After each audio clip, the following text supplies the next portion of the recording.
ॐ शिवनयवरिष्ठं सर्वकल्याणमूर्तिं परशुकमलहस्ते शोभितं मोदकेन अरुणकुसुममालं व्यालबद्धोदरै च मम हृदयनिवासन् श्रीगणेशं नमामि श्रीगणेशं नमामि।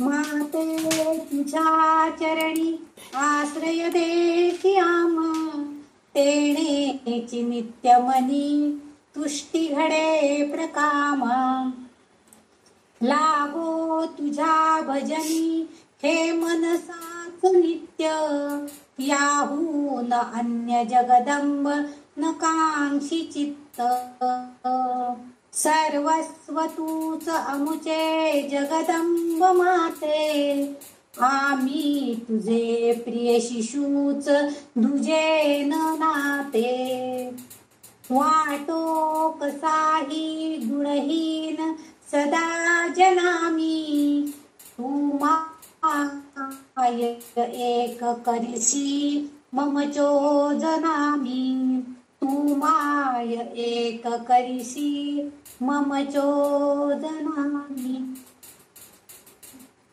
श्री गणेशाय नमः श्री सरस्वत्यै नमः श्री मातृपितृभ्यां नमः श्री कुलदेवताभ्यो नमो नमः श्री गुरुदेवेभ्यो नमो नमः। ओम श्री ललिता देव्यै नमः। अथ श्री ललिता सहस्रनाम स्तोत्रम्। मागच्या वेळेपर्यंत आपण 89 श्लोक आणि 415 नाम या ललिता देवीची यांचा अभ्यास आपण केलेला आहे। यांची माहिती आपण घेतलेली आहे, काय नाम आहेत ते आपण बघितलेलं होतं। आता आपण श्लोक नंबर 90 कडे जाणार आहोत। 90वा श्लोक असा आहे, चित्शक्ती चेतना रूपा जडशक्ती जडात्मिका गायत्री व्याहृती संध्या द्विजवृंद निषेविता। असा हा 90वा श्लोक आहे।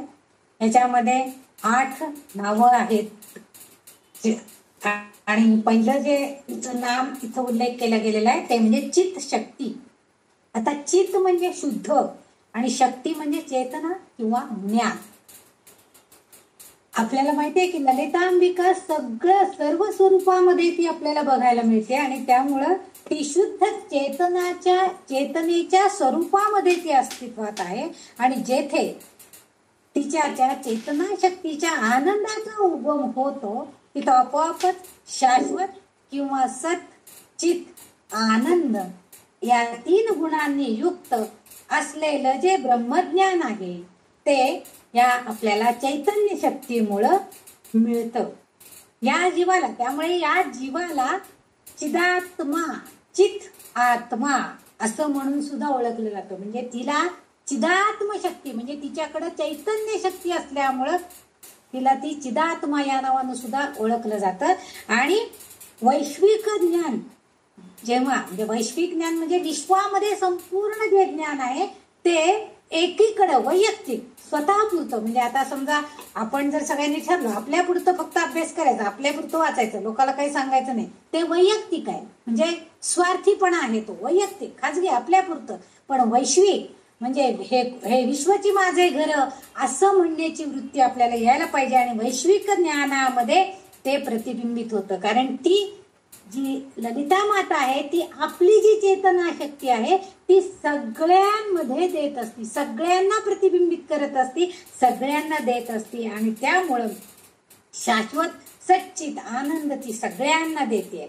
आणि म्हणूनच आपण ब्रह्म किंवा ईश्वर या स्वरूपामध्ये तिला आपण मानतो। कारण आपण मागच्या बऱ्याच नामांमध्ये हा उल्लेख आलेला आहे की ती ब्रह्मस्वरूपिणी आहे, ब्रह्मरूपामध्ये ती आहे आणि त्यामुळे ती देवी आहे, ईश्वर आहे. अशा म्हणजे ईश्वर म्हणजे इथं समजा आपण शिव म्हटलं तर शंकर, शिवशंकरच्या स्वरूपामध्ये ती आहे, कारण ते दोघांच्या एकत्रीकरणानंच आपल्याला काही गोष्टी माहिती होत असतात. आणि ब्रह्मस्वरूपामध्ये सुद्धा ब्रह्माचं जे विश्वनिर्मितीचं कार्य त्याच्यामध्ये पण ही आहे. ही सगळी माहिती आपण मागच्या नामांमध्ये घेतलेली आहे आणि त्यामुळंच त्यालाच आपण ह्या स्वरूपामध्ये तिला आपण मानतोय आणि त्याला सर्वोच्च स्वामी असं आपण म्हटलेलं आहे. ती जी शक्ती आहे त्या शक्तीकडे सर्वोच्च शक्ती प्राप्त झालेली आहे आणि या सर्वोच्च शक्तीचे ज्ञान होते. म्हणजेच आपले जे अज्ञान आहे ते जन्म मृत्यूचंच कारण बनतं. कारण आपल्याला अज्ञान आहे की आपण ह्याच्यातला सुटका कशी करून घ्यायची. आपल्याला जे 84 योनीतनं फिरायची वेळ येते आहे ती काय येते तर आपल्याला अज्ञान आहे. आपल्याला चांगलं सच्चित आनंद जे आहे ते कसं मिळणार आहे हे आपल्याला माहिती नाहीये आणि म्हणून ते ज्ञान करून देण्याचं, कारण ते जे ज्ञान आहे ते आपल्याला अमरत्वाकडे म्हणजे मोक्षाकडे नेते, म्हणजे आपल्याला चांगली गती मिळण्यासाठी त्याचा उपयोग होते. म्हणून या सिद्ध मातेची म्हणजे या ललिता मातेची जी चेतना शक्ती आहे त्यामुळे भक्त साधक हे लोक सुद्धा काय करतात, ब्रह्मज्ञान प्राप्त करून घेतात आणि तीच त्यासाठी त्यांना सहाय्य करते, मार्गदर्शन करते आणि मगच त्यांना शाश्वत आनंद, सच्चिदानंद प्राप्त करून देते. म्हणून तिचं हे जे नाव आलेलं आहे चित शक्ती हे इथं अगदी योग्य प्रकारे चपखल बसत आहे असं वाटतं. म्हणजे वाग्देवींनी विचारपूर्वक या नावाची योजना इथं केलेली आहे असं दिसतं. त्याच्या पुढचं जे नाव आहे चेतना रूपा. आत्ताच्या नावामध्ये आपण बघितलं होतं की तिच्यामध्ये चैतन्य शक्ती आहे, ती शुद्ध चेतनेच्या स्वरूपामध्ये ती अस्तित्वात आहे. मागच्या नामामध्ये आपण बघितलंय चित शक्ती नावाने. आता तिला चेतना रूपा म्हटलेलं आहे, म्हणजे आधीच्या नामामध्ये ती चैतन्य शक्ती आहे असा उल्लेख आहे आणि आता या नामात मात्र ती चैतन्य स्वरूपामध्ये आहे. म्हणजे तिचं रूप ते आहे, म्हणजे शुद्ध चैतन्य रूपातील तिचं जे अस्तित्व आहे ते प्रत्यक्ष प्रगट होते. कुठं, स्थूल रूपामध्ये. म्हणजे ती जेव्हा प्रगट होते तेव्हा त्या स्थूल रूपामध्ये ती चेतना रूपामध्ये येते आहे असं दिसतं आणि म्हणून तिला त्यांनी चेतना रूपा असं नाव दिलेलं आहे. आता हे नाम आणि नामाच्या रूपात ती जेव्हा प्रगट होती तेव्हा आपल्याला तिचं स्वरूप दिसतं. बिनशर्त चैतन्याचे शुद्ध स्वरूप, म्हणजे ती प्रगट होताना संपूर्णपणे शुद्ध चैतन्य स्वरूपामध्ये ती आपल्याला बघायला मिळते. कोणती खोट आपण तिच्यामध्ये काढू शकत नाही अशी ही ललितांबा आहे आणि तिथं आपल्याला तिचं स्थूल रूप थोडंसं बाजूला जातं आणि तिचं जे सूक्ष्म रूप आहे त्या सूक्ष्म रूपाचा आपल्याला अभ्यास करायला मिळतो किंवा सूक्ष्म रूपाचं ज्ञान आपल्याला होताना दिसतं. म्हणजे जेव्हा मातेच्या सूक्ष्म रूपाचा आपण अभ्यास करू, म्हणजे आता तिचं स्थूल रूप आपल्याला दिसलं, तिचं प्रकटीकरण झालं, 4 हात आहेत, विविध आयुध आहे, तिचं स्वरूप, अलंकार, हे सगळं आपल्याला आपल्या डोळ्यासमोर उभं राहतात. परंतु त्याच्या अंतर्मनामध्ये म्हणजे तिच्या अंतर्गत याच्यामध्ये तिचं जे सूक्ष्म रूप आहे ते आपल्याला कोण माहिती करून देणार आहे तर आपलं मन. म्हणजे आपण ते सूक्ष्म रूप समजून घेण्याचा प्रयत्न करायचा आहे. त्यासाठी आपलं मन, अंतःकरणातील बदल, आपली मानसिक अवस्था आणि बुद्धीचं आकलन हे सगळं आपल्याला कोण सांगणार आहे, चेतना शक्ती सांगणार आहे. म्हणजे ती चैतना शक्ती आपल्या मनाला कार्यान्वित करते. मग आपले बुद्धीचं आकलन होतं की हिच्या सूक्ष्म रूपामध्ये काय गुण आहेत, ही काय रूपामध्ये आहे, चैतन्य रूपामध्ये आहे, हे सगळं आपल्याला. त्यामुळे आपली मग आपल्याला तिचं ते रूप कळलं की आपल्याला आपोआप आपली मानसिक अवस्था शांत होते की ती चैतना आपल्यामध्ये सुद्धा संक्रमित होते आणि आपलं पण मानसिक जी शक्ती आहे, मानसिक अवस्था आहे ती आपोआप शांत सूक्ष्म रूपामध्ये आपणही तिच्या सूक्ष्म रूपामध्ये जाण्याचा प्रयत्न करतो. आणि म्हणूनच आपल्याला आणि आपल्या स्वविषयीचा अहंकार जो आहे तो त्यावेळेस आपोआप नष्ट होतो. म्हणजे मला हे कळतंय, हा जो हा जो मीपणा आहे हा आपोआप बाजूला होतो. कारण तुला जे कळतंय ते कोणामुळं तर ह्या चेतना शक्तीमुळं कळतंय. हे ज्यावेळेस आपल्याला समजायला लागेल त्यावेळेस आपोआप हा स्वच अहंकार आपोआप बाजूला निघून जातो आणि या गोष्टीचं आपल्याला अनुभवजन्य ज्ञान प्राप्त होतो. म्हणजे आपण जर तिच्या ह्या स्वरूपाचा अभ्यास केला, सूक्ष्म स्वरूपाचा, तर आपल्याला अनुभव येतात. म्हणजे आपण म्हणतो ना की डोळे मिटून उभं राहिलो तर त्या देवीचं स्वरूप आपल्याला दिसतं, पण अगदी तिच्या अंतःकरणामध्ये, तिच्या हृदयामध्ये एक ज्वलंत तेजाची ज्योत पेटलेली आहे आणि त्या ज्योतीच्या स्वरूपामध्ये मी तिचं रूप बघते आहे वगैरे, असे जे अनुभवजन्य आहेत ते अनुभव आपल्याला येतात.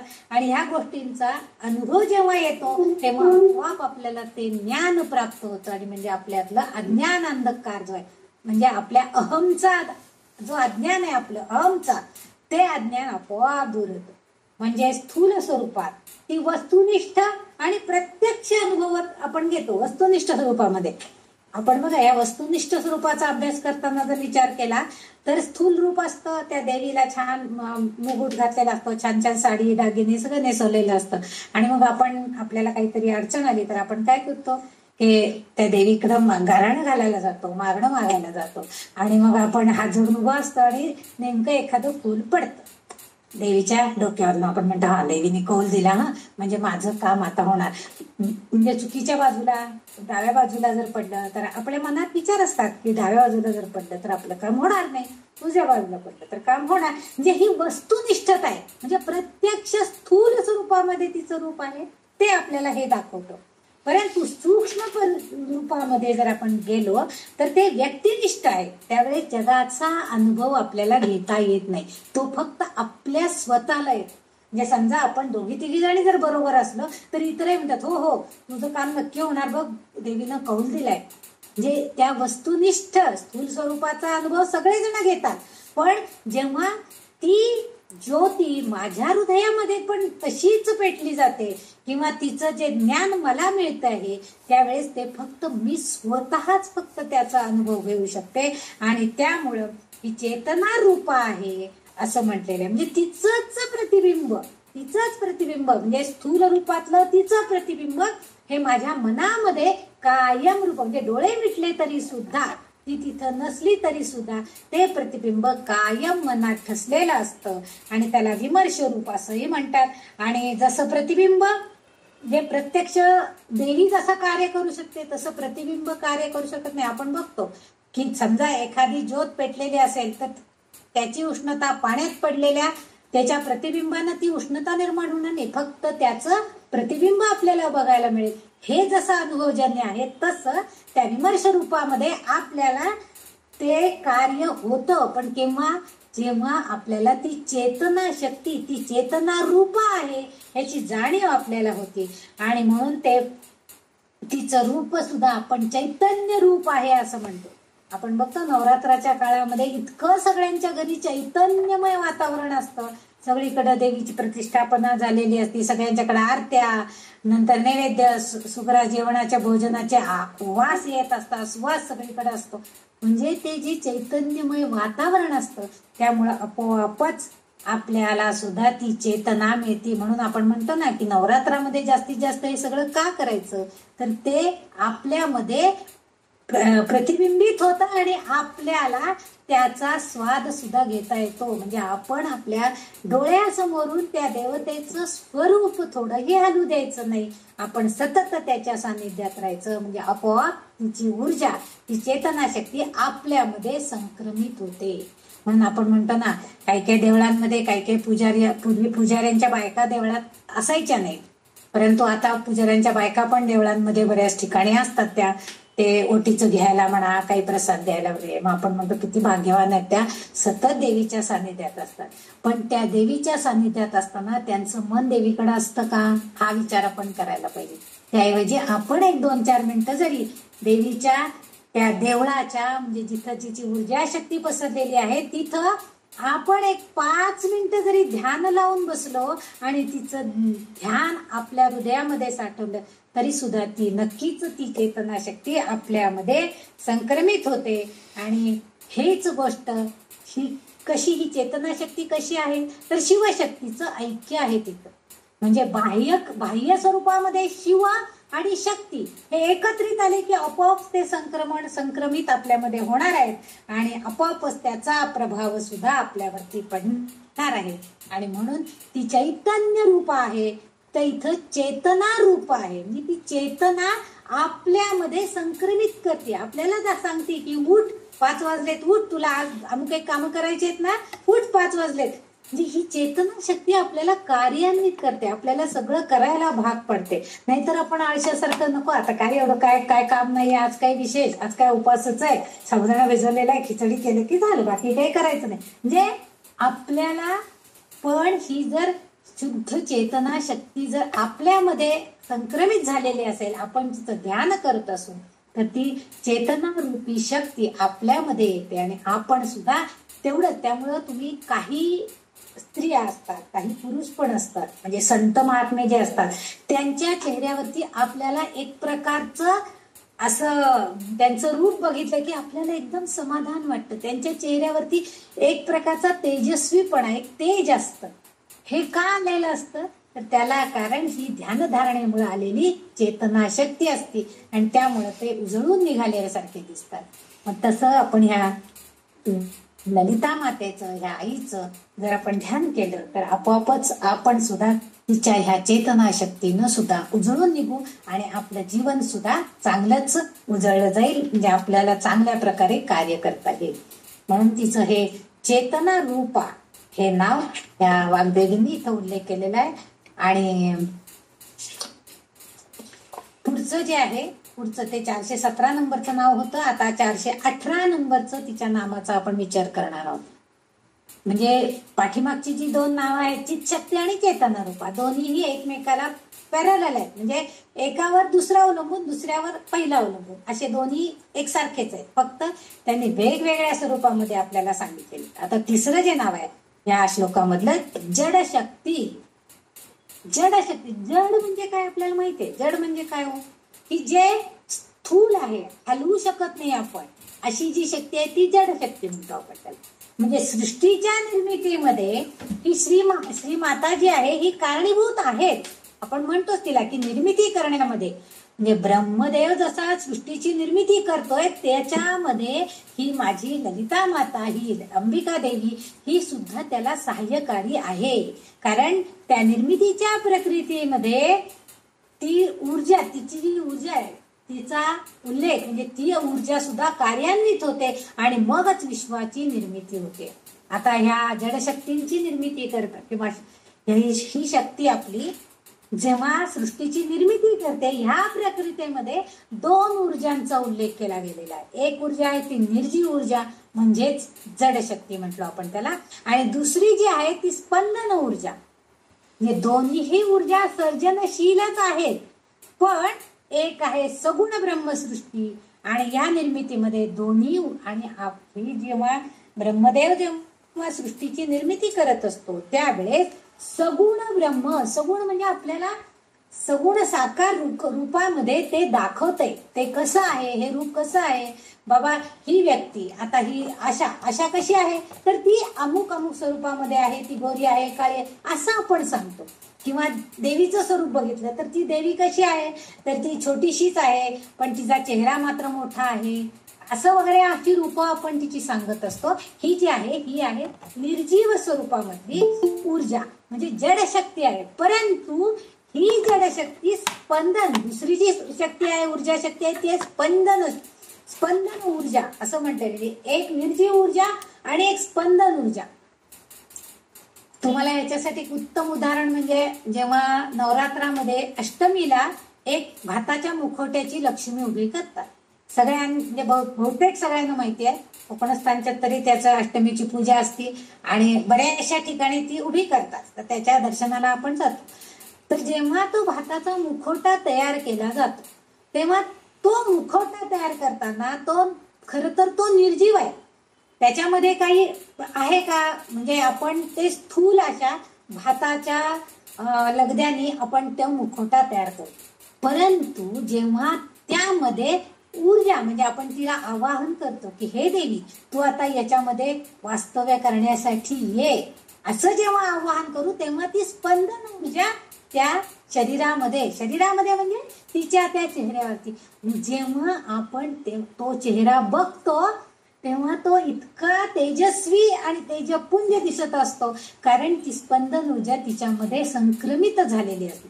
इव्हन आपण आपल्या महालक्ष्म्या जेव्हा ह्याच्या बसवतो, या भाद्रपदातले जेव्हा गौर बसवतात, काही काही जणांच्याकडे उभ्याच्या लक्ष्मी असतात, तर तेव्हा सुद्धा बघा आपण सगळं त्यांना वाजत गाजत घरात घेऊन येतो, सगळ्यांना आपलं कसं संपन्नता आहे ते दाखवतो आणि मग त्यांच्या जागेवरती त्यांना स्थानापन्न करतो. मग त्यांची आवाहन करून आरती वगैरे करतो. त्यानंतर त्या आरतीच्या प्रकाशामध्ये त्या इतक्या तेजस्वी दिसतात की खरोखरच माझ्याकडं माझी आई लक्ष्मी आलेली आहे असं आपल्याला वाटत राहतं. हे जे आहे म्हणजे खरं तर त्या धातूच्या मुखवटे असतात, परंतु त्याच्यामध्ये स्पंदन ऊर्जा संक्रमित होते. आणि हाच फरक. म्हणून जडशक्ती जी आहे ती म्हणजे निर्जीव शक्ती आहे, पण त्याच्यामध्ये स्पंदन ऊर्जा ही कार्यान्वित होते आणि मग ती सर्जनशील होते. म्हणजे सर्जनशील होते म्हणजे काय होते, तर ती आपल्यावरती कृपा करते. सर्जन होते म्हणजे ती कार्यान्वित होते. तिच्याकडनं तुझ्याकडनं माझी सेवा चांगली झालेली आहे, अशामुळं मी तुला आता आशीर्वाद देते की तुझं सगळं भलं होणार आहे. म्हणजे दोन्हीही ऊर्जा ह्या ज्या आहेत ह्या सगुण निर्मितीमध्ये वापरल्या जात आहेत. म्हणजे दोनांच्या संयुगातून जसं म्हणजे आता ही दोन्ही ऊर्जा त्या एकीमध्ये आलेल्या आहेत, दोन्ही ऊर्जा एकाच मूर्तीमध्ये आलेल्या आहेत. म्हणजे ह्यांच्या संयुगातून तिसरं काही निर्माण होताना आपल्याला दिसत नाहीये, परंतु शक्ती मात्र आहे. ती जी आहे ती जडशक्ती आहे. म्हणजे वस्तुनिष्ठ जगाच्या निर्मितीसाठी जडशक्ती जशी जबाबदार आहे, कारण चेतना शक्ती ही जी आहे ही मानसिक शक्ती आणि सूक्ष्म स्वरूपामध्ये आहे. ते म्हणजे आपल्याला दिसत नाही, परंतु तिथं ती आहे. म्हणजे तीच स्पंदन ऊर्जा आहे आणि वस्तुनिष्ठ रूपामध्ये ते असते. म्हणजे ही मोठी जी सगुण रूप जे आहे ते जडशक्ती आहे, पण वस्तुनिष्ठ म्हणजे अगदी सूक्ष्म रूपामध्ये ती तिथं आहे. म्हणूनच तिचं स्थूल रूप म्हणजे जडशक्ती हे नाव इथं आलेले आहे. म्हणजे जडशक्ती बरोबर सूक्ष्म शक्ती सुद्धा आहे, फक्त आपल्याला दिसताना ते रूप जड रूपामध्ये दिसते, जडशक्तीमध्ये दिसते. कारण तिची जी स्पंदन ऊर्जा तिच्यामध्ये आहे त्या वस्तूमध्ये, त्या देवीच्या रूपामध्ये, तर ती मात्र आपल्याला दिसू शकत नाही. एखादा शिल्पकार जेव्हा मूर्ती घडवतो तेव्हा तुम्ही बघा, रामलल्लाची जेव्हा मूर्ती घडली गेली, तिथून नेली त्यांनी सगळी, आणि ती मूर्ती जेव्हा सुरुवात म्हणजे ती कशी आहे तर जड आहे, म्हणजे दगडाची केलेली आहे. प्रत्यक्ष काय आहे, दगड हा जड आहे, स्थूल स्वरूपामध्ये आहे. परंतु जेव्हा त्याची प्रतिष्ठापना झाली आणि त्याच्यामध्ये जेव्हा शक्ती निर्माण झाली, तेव्हा त्या रामलल्लाचे डोळे इतके मोहक आणि आपल्याला भुरळ पाडत होते की, कारण त्याच्यामध्ये ही स्पंदन ऊर्जा संक्रमित झालेली होती. आणि आता आपल्या उघड्या डोळ्याने तो रामलल्ला सगळ्या जगाकडे बघतोय आणि पर्यायानं तो आपल्याकडे सुद्धा बघतो आहे. आणि म्हणून इथं ते जसं आहे तसंच इथंही आपली ललितांबिका सुद्धा आपल्याला हेच सांगते की जडशक्ती स्थूल रूपाकडे तुम्ही बघू नका, त्याच्या अंतर्गत असणारा सूक्ष्म वस्तुनिष्ठ जे तिची ऊर्जा आहे, वस्तुनिष्ठता आहे, त्याच्याकडे लक्ष द्या. आणि म्हणून हे जडशक्ती हे नाव इथं या वाग्देवींनी मुद्दाम उल्लेख केलेला आहे. म्हणजे म्हणून ती स्थूल रूपामध्ये आहे त्याचा काय आपण विचार करायचा नाही असं नाहीये. कारण आपल्याला काय माहितीये, आपल्याला सगुण रूपाचीच पूजा करणं जास्त पसंत आहे आपल्याला. जेव्हा आपल्या डोळ्यासमोर मूर्ती नसते, आपण काहीही करायचं असलं तरी सुद्धा आपण एक तस्वीर तरी डोळ्यासमोर ठेवतो, एक मूर्ती तरी ठेवतो, आणि मग आपण त्याचं पूजन अर्चन वाचन काय मनन काय करायचं असेल चिंतन ते सगळं करतो. कारण आपल्याला समोर असणार तो जडशक्ती जी आहे तिच्यामध्ये आपण स्पंदन ऊर्जा निर्माण करतो आपल्यातल्या असणाऱ्या चेतना शक्तीनं, आणि ही शक्ती आपल्याला ही माता देते आहे. आणि म्हणून तिचं इथं जडशक्ती असं नाव दिलेलं आहे. आता पुढचं नाव जे आहे ते जडात्मिका म्हटलेलं आहे. म्हणजे जडशक्ती आणि जडात्मिका थोडाच फरक आहे. इथं पण स्थूल रूप असं पहिल्यांदा आहे, पण जडात्मिका आहे. आता इथं ब्रह्मसत्य जगत मिथ्या हे आपल्या सगळ्यांना माहिती आहे. मागील नाम जे आहे त्याच्यामध्ये ब्रह्म सोडून बाकी सर्व स्थूल गोष्टींना माया असं म्हटलं जातं. म्हणजे स्थूल गोष्टी ज्या आहेत त्या सगळ्या सोडून द्यायच्या. स्थूल गोष्टींच्या अंतर्गत आहे ती सगळी माया आहे, भ्रम आहे. आपल्याला तो भ्रम निर्माण होतो आणि वस्तुनिष्ठ वैश्विक स्वरूप असं त्याला म्हणजे जेव्हा आपण त्या स्वरूपामध्ये सगुण रूपामध्ये तिला बघणार आहोत तेव्हा त्याच्या अंतर्गत असणारी जी माया आहे ती आपल्याला अगोदर दिसते. कारण त्याचं स्वरूप दिसतं, नटलेलं सजलेलं सगळं रूप. आपण काय विविध प्रकारचे दिवे लावलेत, नैवेद्य दाखवले, हाला फळा फुलांनी सजवले, हे सगळं रूप आपल्याला अगोदर दिसतं.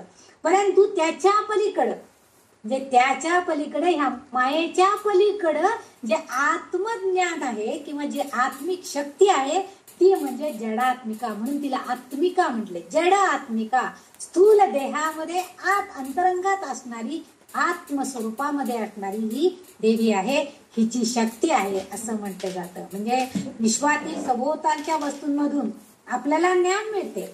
ज्ञान मिळवण्यासाठी सुद्धा आपण आपल्या ज्ञानेंद्रियांचा वापर करतो.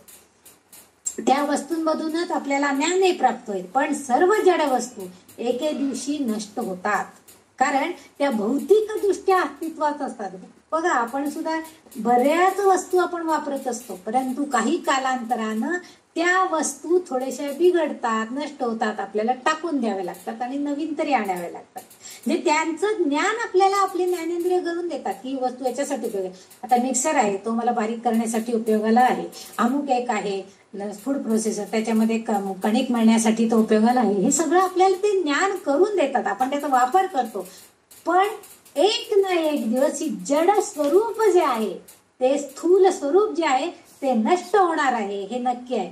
म्हणजेच आपला देह जो आहे तो नश्वर आहे, परंतु त्याच्या अंतरंगात असणारा आत्मा जो आहे तो मात्र शाश्वत आहे. आणि हीच गोष्ट आपल्याला याच्यामध्ये त्यांचा सांगायचा प्रयत्न आहे. म्हणजे वाग्देवींना तेच अपेक्षित आहे की ही ललिता देवी जी आहे ते आपण त्या वैश्विक अस्तित्व तिचं जे आहे त्या स्वरूपामधलं ते आपण जाणण्याचा प्रयत्न करू शकतो. जड आत्मिका म्हणजे स्थूल रूपात असणार वैश्विक ब्रह्म, आणि आत्मिका म्हणजे आत्मा म्हणजे ब्रह्म जाणणारा. जे ब्रह्म जाणणारं जे ज्ञान आहे ते तिच्याकडे आहे, ते आतमध्ये आहे. आणि जड रूप जे आहे, स्थूल रूप, ते बाहेर आहे. पण आपल्याला अंतरंगात शिरायचंय. आपल्याला फक्त बाह्य स्वरूपामध्ये माया रूपामध्ये अडकायचं नाही. तर माया रूपात अडकलं तर काय होणार आहे, आपल्याला पुन्हा पुन्हा पुन्हा पुन्हा जन्म मृत्यूचे फेरे करत बसावं लागणार आहे. पण जेव्हा आपल्याला ब्रह्मज्ञान प्राप्त होईल तेव्हा मात्र आपण त्याच्यातनं बाहेर पडू आणि आपल्याला मोक्ष किंवा मुक्तीचा मार्ग मिळणार आहे.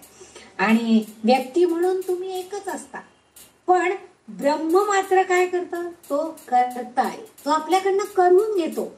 बघा, आपल्याला काही काही गोष्टी अशा असतात की आपल्याला इच्छा सुद्धा नसती ते करायची, परंतु काही कारणानं आपल्याला ते करावं लागतं.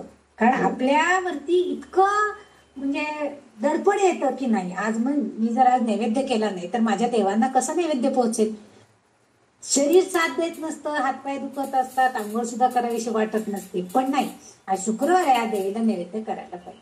म्हणजे काही ह्या गोष्टी ज्या आहेत त्या आपल्याला व्यक्ती म्हणून तुम्हाला त्या कराव्याच लागतात. आणि हे करण्याचं कृती कोण करतं, करायला लावतं आपल्याला, तर ही चेतनाशक्ती, ही ब्रह्मा आपल्याला करायला लावतो. आणि तो आत्म्याचा अभ्यास आपल्याला इंद्रियाद्वारे. तेव्हा काय होतं, आजकालच्या जर मुली असल्या तर त्या मला थोडं दुखते, आज काहीतरी होते म्हणजे की पांघरून घेऊन झोपून राहतील, त्या उठणार पण नाही. परंतु आपल्या वयातल्या आपण जेव्हा इतके टक्के टोंपे खाऊन, इतके पावसाळे सोसून इथपर्यंतच्या आयुष्य कंठून आलेला असतो, तर त्यावेळेस आपण विचार करतो नाही आता मी थोडासा त्रास घेतला ना तरी सुद्धा निदान एक देवीला नैवेद्य करते आणि मग पाटात पाहून जाऊन पुन्हा झोपते. म्हणजे ही जी वृत्ती आहे हे इंद्रियाद्वारे आपल्याकडनं ते करून घेतं. म्हणजे म्हणून तिचं हे जडात्मिका हे जे नाव आहे हे देण्याचं धाडस वाग्देवींनी इथं केलेलं आहे की ती आत्मस्वरूपामध्ये बसलेली आहे आणि बाह्य जग आहे ते जड आहे, स्थूल आहे, त्याचं मायामोहाचं पटल आहे. त्यामुळं ब्रह्म सत्य आणि जगत मिथ्या आहे हे जरी खरं असलं तरी सुद्धा हा ब्रह्म जो आहे तो आपल्याला कार्य करायला प्रवृत्त करतो आणि मग तो आपल्याकडनं ते कार्य करून घेतो. मग ते चांगलं कार्य जर घडायचं असेल तर आपल्याला हे आत्मिका जी आहे, आतली आत्मा जो आहे त्याचा अभ्यास करायला पाहिजे, त्याच्याशी एकरूप होण्याचा प्रयत्न केला पाहिजे, तरच आपल्याकडनं हे घडणार आहे. म्हणूनच इंद्रियांद्वारे हे अभ्यास आपण करू शकतोय. म्हणून इथं वाग्देवींनी तिचं जडात्मिका हे नाव इथं लिहिण्याचं किंवा सांगण्याचं धाडस केलेलं आहे. ह्या दोन्ही नावामध्ये थोडासा फरक आहे. पहिल्या नावामध्ये ती स्थूल स्वरूपामध्ये आणि सूक्ष्म स्वरूपामध्ये आहे, म्हणून जडशक्ती म्हटलं तिला. आणि याच्यामध्ये जडात्मिका म्हणून म्हटलेले आहे, म्हणजे तिचा आत्मा स्वरूपामध्ये ती आहे, प्रत्येकाच्या हृदयामध्ये ती आहे. आणि त्याचं ज्ञान आपण करून घ्यायचंय आणि ते ज्ञान करून देण्याचं काम आपल्याला ही ललिता माता करणार आहे. हेच याच्यातून थोडस आपल्याला समजून घ्यायचंय. याच्या पुढचं जे नाव आहे 420 नंबरचं ते आहे गायत्री. आता म्हणजे ह्या श्लोकातला पहिलं चरण झालेलं आहे. आता दुसऱ्या चरणाकडे आपण जात आहोत. गायत्री. गायत्री म्हटलंय की आपल्याला उपनयन संस्कार जो आहे, म्हणजे मौंजीबंधन म्हणतो आपण, या संस्कारांमध्ये देवतेचा गायत्री मंत्र उच्चारला जातो आणि ती देवता म्हणजेच ती ललिता रूपामध्येच आहे.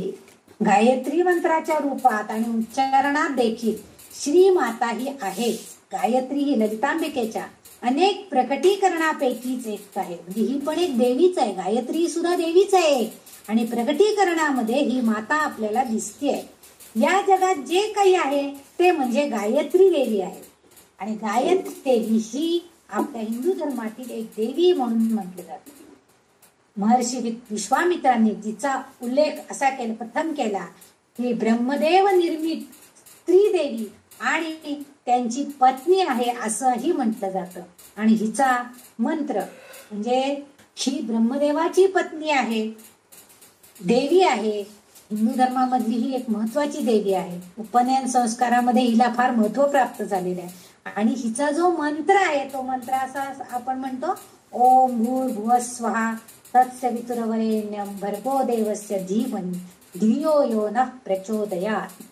आपल्याकडे असं म्हणतात की आता तो बटू म्हणजे मुलांची मौंजीबंधन होतं आणि त्यांनीच फक्त हा गायत्री मंत्र म्हणायचा, बायकांनी म्हणायचं नाही असं मुळीच नाही. तो जर देवीचा मंत्र आहे तर तो बायकांनी म्हटला तरी चालतो. उलट जितकं जास्त गायत्री मंत्राचं जर पुरश्चरण स्त्रियांनी ब्राह्ममुहूर्तावरती जास्तीत जास्त केलं तर त्यांच्यामध्ये चांगली शक्ती उत्पन्न होते. म्हणजे इव्हन त्यांच्या शब्दामध्ये म्हणजे जिभेवरती सुद्धा चांगलं ताकद निर्माण होते.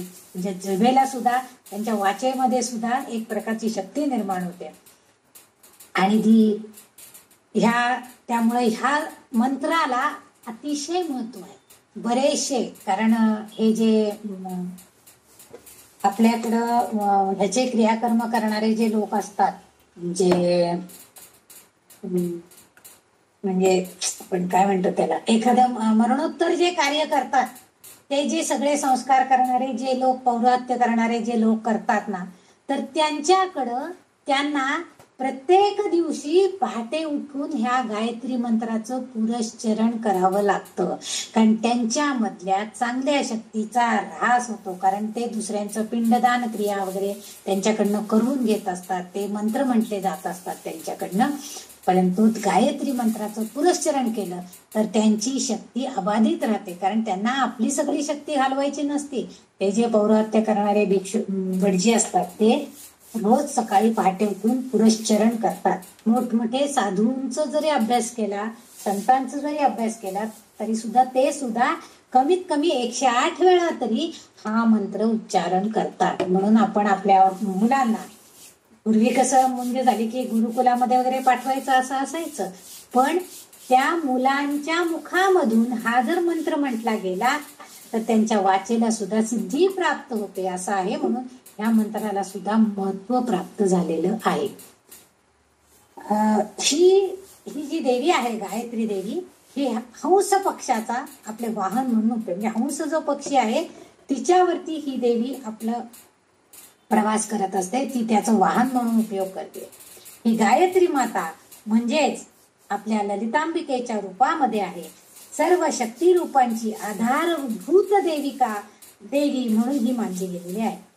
पौराणिक शास्त्रानुसार त्रिदेवी म्हणजे पौराणिक शास्त्रामध्ये हिला त्रिदेवी म्हटलेले आहे. म्हणजे ब्रह्मा, विष्णू आणि महेश यांची ही आराध्य देवता आहे. म्हणजे बघा, हे देव जे आहेत इतके मोठे महान आपण त्यांना दैवत मानतो, ते देव सुद्धा ह्या गायत्री देवीची आराधना करतात.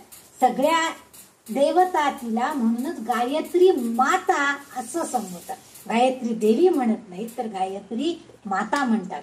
जसं नर्मदा माता म्हणतात, नर्मदा देवीला नर्मदा माता म्हणतात. कारण का, तर ती आई स्वरूप आहे. म्हणजे जे मातृत्व असल्यामुळं आपोआपच आपल्या लेकरांवरती मातृत्वाची छाया ती धरते आणि म्हणून हिला गायत्री माता असं तिला संबोधलं जातं. माता या स्वरूपामध्ये तिला मानलं जातं. शब्दशः जर आपण ह्या गायत्री या शब्दाचा अर्थ बघायचा झाला, हे सगळं तिचं स्वरूप सांगितलं मी आता.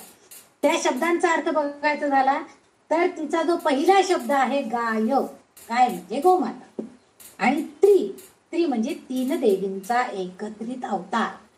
म्हणजेच आता मी जे सांगितलं, ब्रह्मा, विष्णू, महेश हे तीनही देव त्यांना तिची आराधना करतात. म्हणजे ह्या त्रिदेवींच्या तीन पत्नी म्हणजे ज्या आपण म्हणतो लक्ष्मी, पार्वती आणि सरस्वती, ह्या तीनांची एकत्रित देवी म्हणून ही गायत्री. दुसरा एक असा अर्थ आहे की आपण म्हणतो की गायीच्या पोटामध्ये 33 कोटी देव असतात, अशी एक संकल्पना आहे. मग आता हे जे आहे म्हणजे ह्या तीन देवी म्हणजे या लक्ष्मी, सरस्वती आणि पार्वती, म्हणजे गायत्री ही सगळ्या शक्तींची आधारभूत देवी आहे आणि ती ज्ञानाची देवी आहे. म्हणून पूर्वीच्या काळी मौंजी बंधनामध्ये त्या लहान मुलांना, ते 7-8 वर्षाची मुलं असायची, त्यांना एक गायत्री देवीचा फोटो आणि संध्येचं पुस्तक अगदी ते गुरुजी आवर्जून द्यायचे की तुम्ही गायत्रीची भक्ती करा, म्हणजे त्या गायत्री मंत्राचं पुरस्चरण करा, गायत्री मंत्र म्हणा. आता सुद्धा कमीत कमी 11 वेळा तरी त्या मुलांनी रोज गायत्री मंत्र म्हणायला काहीच हरकत नाही. थोडीशी ऊर्जा त्यांच्यावर. आणि मुलींनी सुद्धा, कारण हल्ली मुलींचं सुद्धा काही ठिकाणी मौंजी बंधन केलेलं आहे असं दिसतं. म्हणतात की काही हरकत नाही मुलींचं सुद्धा उपनयन संस्कार करायला. तर आपण म्हणजे मुलींनी सुद्धा जर हे म्हटलं तर त्यांच्यामध्ये चांगली शक्ती देवी, कारण ही शक्ती देवता आहे, त्याचबरोबर ज्ञानाची देवी सुद्धा आहे. म्हणून तिचा उल्लेख, गायत्री देवीचा उल्लेख काही ठिकाणी ज्ञान गंगा, म्हणजे गंगा जशी टोकावरती निर्माण होती आणि प्रवाहित होऊन खाली ती मोठी होते, तसं ज्ञानाची गंगा ह्या गायत्री देवीकडून वाहत येऊन तिचा भरपूर सगळीकडे प्रसार झालेला आपल्याला दिसतो. म्हणजे ज्ञानाचं विस्तारीकरण करण्याचं काम ही गायत्री देवी करते असं म्हटलं तरी सुद्धा हरकत नाही. सगळ्या वेदांचं सार या गायत्री मंत्रात आहे. विश्वामित्रांनी हा गायत्री मंत्र बनवला आहे, तयार केला आहे. आणि गायत्री देवी भक्त तिला आदिशक्ती रूप मानतात. म्हणजे गायत्री देवीचे जे भक्त आहेत, म्हणजे काही जण फक्त गायत्री देवीचीच उपासना करणारे सुद्धा ऋषीमुनी आहेत, आणि ते जे लोक आहेत ते तिला आदिशक्ती रूपामध्ये, म्हणजे सगळ्या शक्तींचं आद्य रूप, प्रथम रूप कोण आहे तर ही गायत्री आहे असं ते म्हणतात. म्हणून हा जो मंत्र आहे, हा मंत्र ऋग्वेद आणि यजुर्वेद दोन्ही वेदांचे भाग मिळून बनवलाय. विश्वामित्रांनी जेव्हा हा ओम भूर्भुवः स्वहा तत्सवितुर्वरेण्यं हा जेव्हा मंत्र तयार केला, तर त्यावेळेस यजुर्वेद आणि ऋग्वेद ह्या दोन्ही मधले काही भाग घेऊन ह्या मंत्राचा निर्मिती बनवलेली आहे. वेदमाता गायत्री मंत्राच्या जपाने माणसाच्या सर्व कामना पूर्ण होतात, बुद्धी प्रखर होते आणि ज्ञानात वाढ होते. गायत्री पुरस्चरणाने मनुष्याचे अंतःकरण निर्मळ शुद्ध होते आणि माणसाला ते पवित्र बनवते. म्हणजे शुद्ध ज्ञान प्राप्त झालं की आपोआप माणूस सुद्धा पवित्र होणार आहे.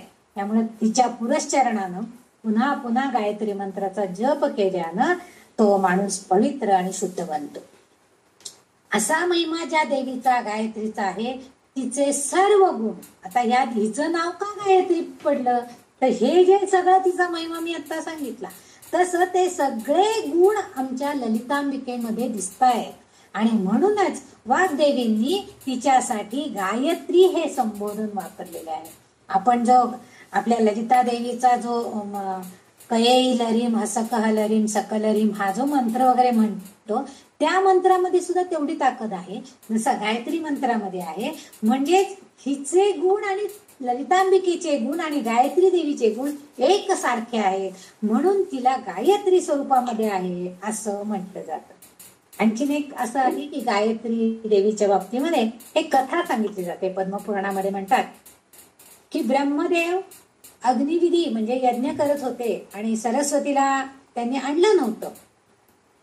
पण मग यज्ञ कार्यात सहभागी होता येत नव्हतं, कारण पत्नी बरोबर असल्याशिवाय यज्ञ कार्य पूर्ण कुठलंही आपल्याकडे सुद्धा आपण जर पूजा विधी काय करायचं असेल, याग वगैरे साधी सत्यनारायण पूजा करायची असेल तरी सुद्धा शक्यतो जोडीनं बसा असं सांगतात गुरुजी. आता बायकोला फारच काम असलं तर सुपारी जवळ ठेवून ते पुरुष पूजा करून घेतात, परंतु शक्यतो कुठलीही चांगले विधी जे करायचे ते जोडीनं करतात, पती आणि पत्नी मिळून. पण इथं या ब्रह्मदेवानी आपल्या पत्नीला बरोबर आणलं नव्हतं आणि यज्ञकार्य करायचं होतं त्यांना. मग यज्ञकार्यात सहभाग घेता येणार नव्हता, म्हणून त्यांनी एक गोरक्षक कन्या, गोरक्षक म्हणजे गायींचं रक्षण करणारी, कृष्णाच्या वंशामधली गोपालन करणारी एक गोपिका जी आहे, गवड्याची जी एक मुलगी आहे, तिचं नाव गायत्री ठेवून तिच्याशी विवाह केला. हा विवाह गांधर्व पद्धतीनं विवाह झाला. अशा प्रकारे ही ब्रह्मदेवांची दुसरी पत्नी ही गायत्री बनलेली आहे. गायत्री ब्रह्मदेवांची पत्नी कशी, आपण तर त्यांना सरस्वती पत्नी आहे असं म्हणतो, मग गायत्री कशी झाली, तर त्यासाठी ही कथा आहे की त्यांना यज्ञामध्ये सहभागी होता यावं यासाठी त्यांनी गांधर्व पद्धतीनं त्या गोपिकेशी म्हणजे गोपालन करणाऱ्या कन्येशी, गवळ्याच्या मुलीशी एका विवाह केला आणि तिचं नाव गायत्री ठेवलेलं. गायत्री मंत्र म्हणजे तीच आहे, त्यातील आवाहन सुद्धा तीच आहे. आणि हा गायत्री मंत्र 24 अक्षरे 3 ओळीत आहे. म्हणजे प्रत्येक ओळीमध्ये म्हणजे सगळे मिळून 24 अक्षर आहेत. 8 8 8 अशा अक्षरांचा एक एक समूह 3 टप्प्यामध्ये आहे. म्हणून ओम भूर्भुवः स्वः तत्सवितुर्वरेण्यं भर्गो देवस्य धीमहि धियो यो न प्रचोदयात् असं 8 8 अक्षरांचे समूह त्यांनी केलेले. तिच्यामध्ये 24 8 बीजांची एक ओळ अशा 3 ओळी याच्यामध्ये आहेत. ललितांबिकेच्या पंचदशी मंत्राचा सुद्धा एकदा पाठ केला. बघा काय महत्व आहे. म्हणजे ललितांबिकेची तुलना गायत्री देवीशी का केली गेली, तर इथं आपण हा गायत्री मंत्राचा पाठ करतो, तर इथं ललितांबिकेचा पंचदशाक्षरी जो मंत्र आहे त्याचा एकदा पाठ केला तर ते गायत्री मंत्राच्या 3 पठणांच्या समतुल्य आहे. म्हणजे गायत्री पठण जर आपण 3 वेळा केलं, गायत्री मंत्राचं 3 वेळा मंत्राचं उच्चारण केलं आणि 1 वेळा ललितांबिकेच्या आपल्या पंचदशाक्षरी मंत्राचं जर पठण केलं तर ते दोन्हीचंही त्याचं प्रमाण 1 आहे. म्हणजे त्याची समतुल्य त्याची ताकद आहे. म्हणून गायत्री मंत्र हा सूर्यदेवतेचेही प्रतिनिधित्व करतात, म्हणूनच तिचे गायत्री हे नाव इथं आलेलं आहे. म्हणजे त्या मंत्रामध्ये सुद्धा तेवढीच शक्ती आहे की जेवढी आमच्या ललितांबिकेच्या मंत्रामध्ये आहे. म्हणूनच वाग्देवींनी विचारपूर्वक म्हणजे गायत्री मंत्राचे महत्वही सांगण्याचं त्यांनी काम केलं. आपल्याला गायत्री देवी कशी आहे तेही सांगण्याचं वाग्देवींनी काम केलं आणि त्याबरोबर ललितांबिका सुद्धा गायत्री देवीपेक्षा कमी नाही आहे हेही सांगण्याचं काम इथं आपल्याला या वाग्देवींनी केलेलं आहे. म्हणून तिच्या गायत्री हा नामाचा उल्लेख इथं या सहस्रनामामध्ये केलेला आहे. तर पुढचं जे नाव आहे ते आहे व्याहृती. 431 नंबरचं नाम आहे. गायत्री मंत्राच्या सुरुवातीला ओम आणि त्यानंतर 3 पद म्हणजे ओम भूर्भुवः स्वः असं पुढे आपण म्हणत जातो. परंतु आपल्या ललिता मातेच्या मंत्राच्या अलीकडे आपण जेव्हा ओम असा शब्द लावू तेव्हा आपण त्याला षोडशाक्षरी मंत्र म्हणतो. परंतु आपण ललिता मातेचा जो मंत्र आहे तो पंचदशाक्षरी असाच नेहमी उल्लेख केला गेलेला आहे. आणि हा ओम जो आहे त्यामुळं ह्याला 3 व्याहृती म्हणतात. म्हणजे ओम अक्षर सोडायचं आणि त्याच्या पुढे 3 8 8 बीजांचं 3 ओळी 8 अक्षर असलेल्या 3 ओळी आहेत. 8 बीजांचं अक्षरांच्या 3 ओळी, आणि त्यालाच व्याहृती असं म्हणतात. म्हणजे 3 पद, म्हणजे आपण त्याला आता इथं जसं पहिलं चरण, दुसरं चरण असं म्हणतो आपण, तिसरं चरण असं म्हणतो श्लोकामध्ये, तसं हे 3 चरणामध्ये 8 फक्त अक्षर आहेत, 8 बीज आहेत, आणि तशा 3 बीजांनी युक्त आहे, आणि यालाच व्याहृती असं म्हणतात. या 3 व्याहृती 3 प्रकार का असं का म्हणायचंय त्यांना? ह्या 3 व्याहृती आहेत, व्याहृती असं आहेत असं का म्हणायचंय? तर ह्या 3 व्याहृतीमध्ये 3 जगाचं प्रतिनिधित्व करतात. 3 भागात त्यांना का विभागलं? तर 3 जगाचं प्रतिनिधित्व आहे. म्हणजे 7 जगांची नाव आहेत: भू, भुव, स्वहा, महा, जना, तपा आणि सत्यम. नंतर ओम भूर भुव स्वहा तस्य वितुरवरेण्यम भर्गो देवस्य, हा तो मंत्र आहे.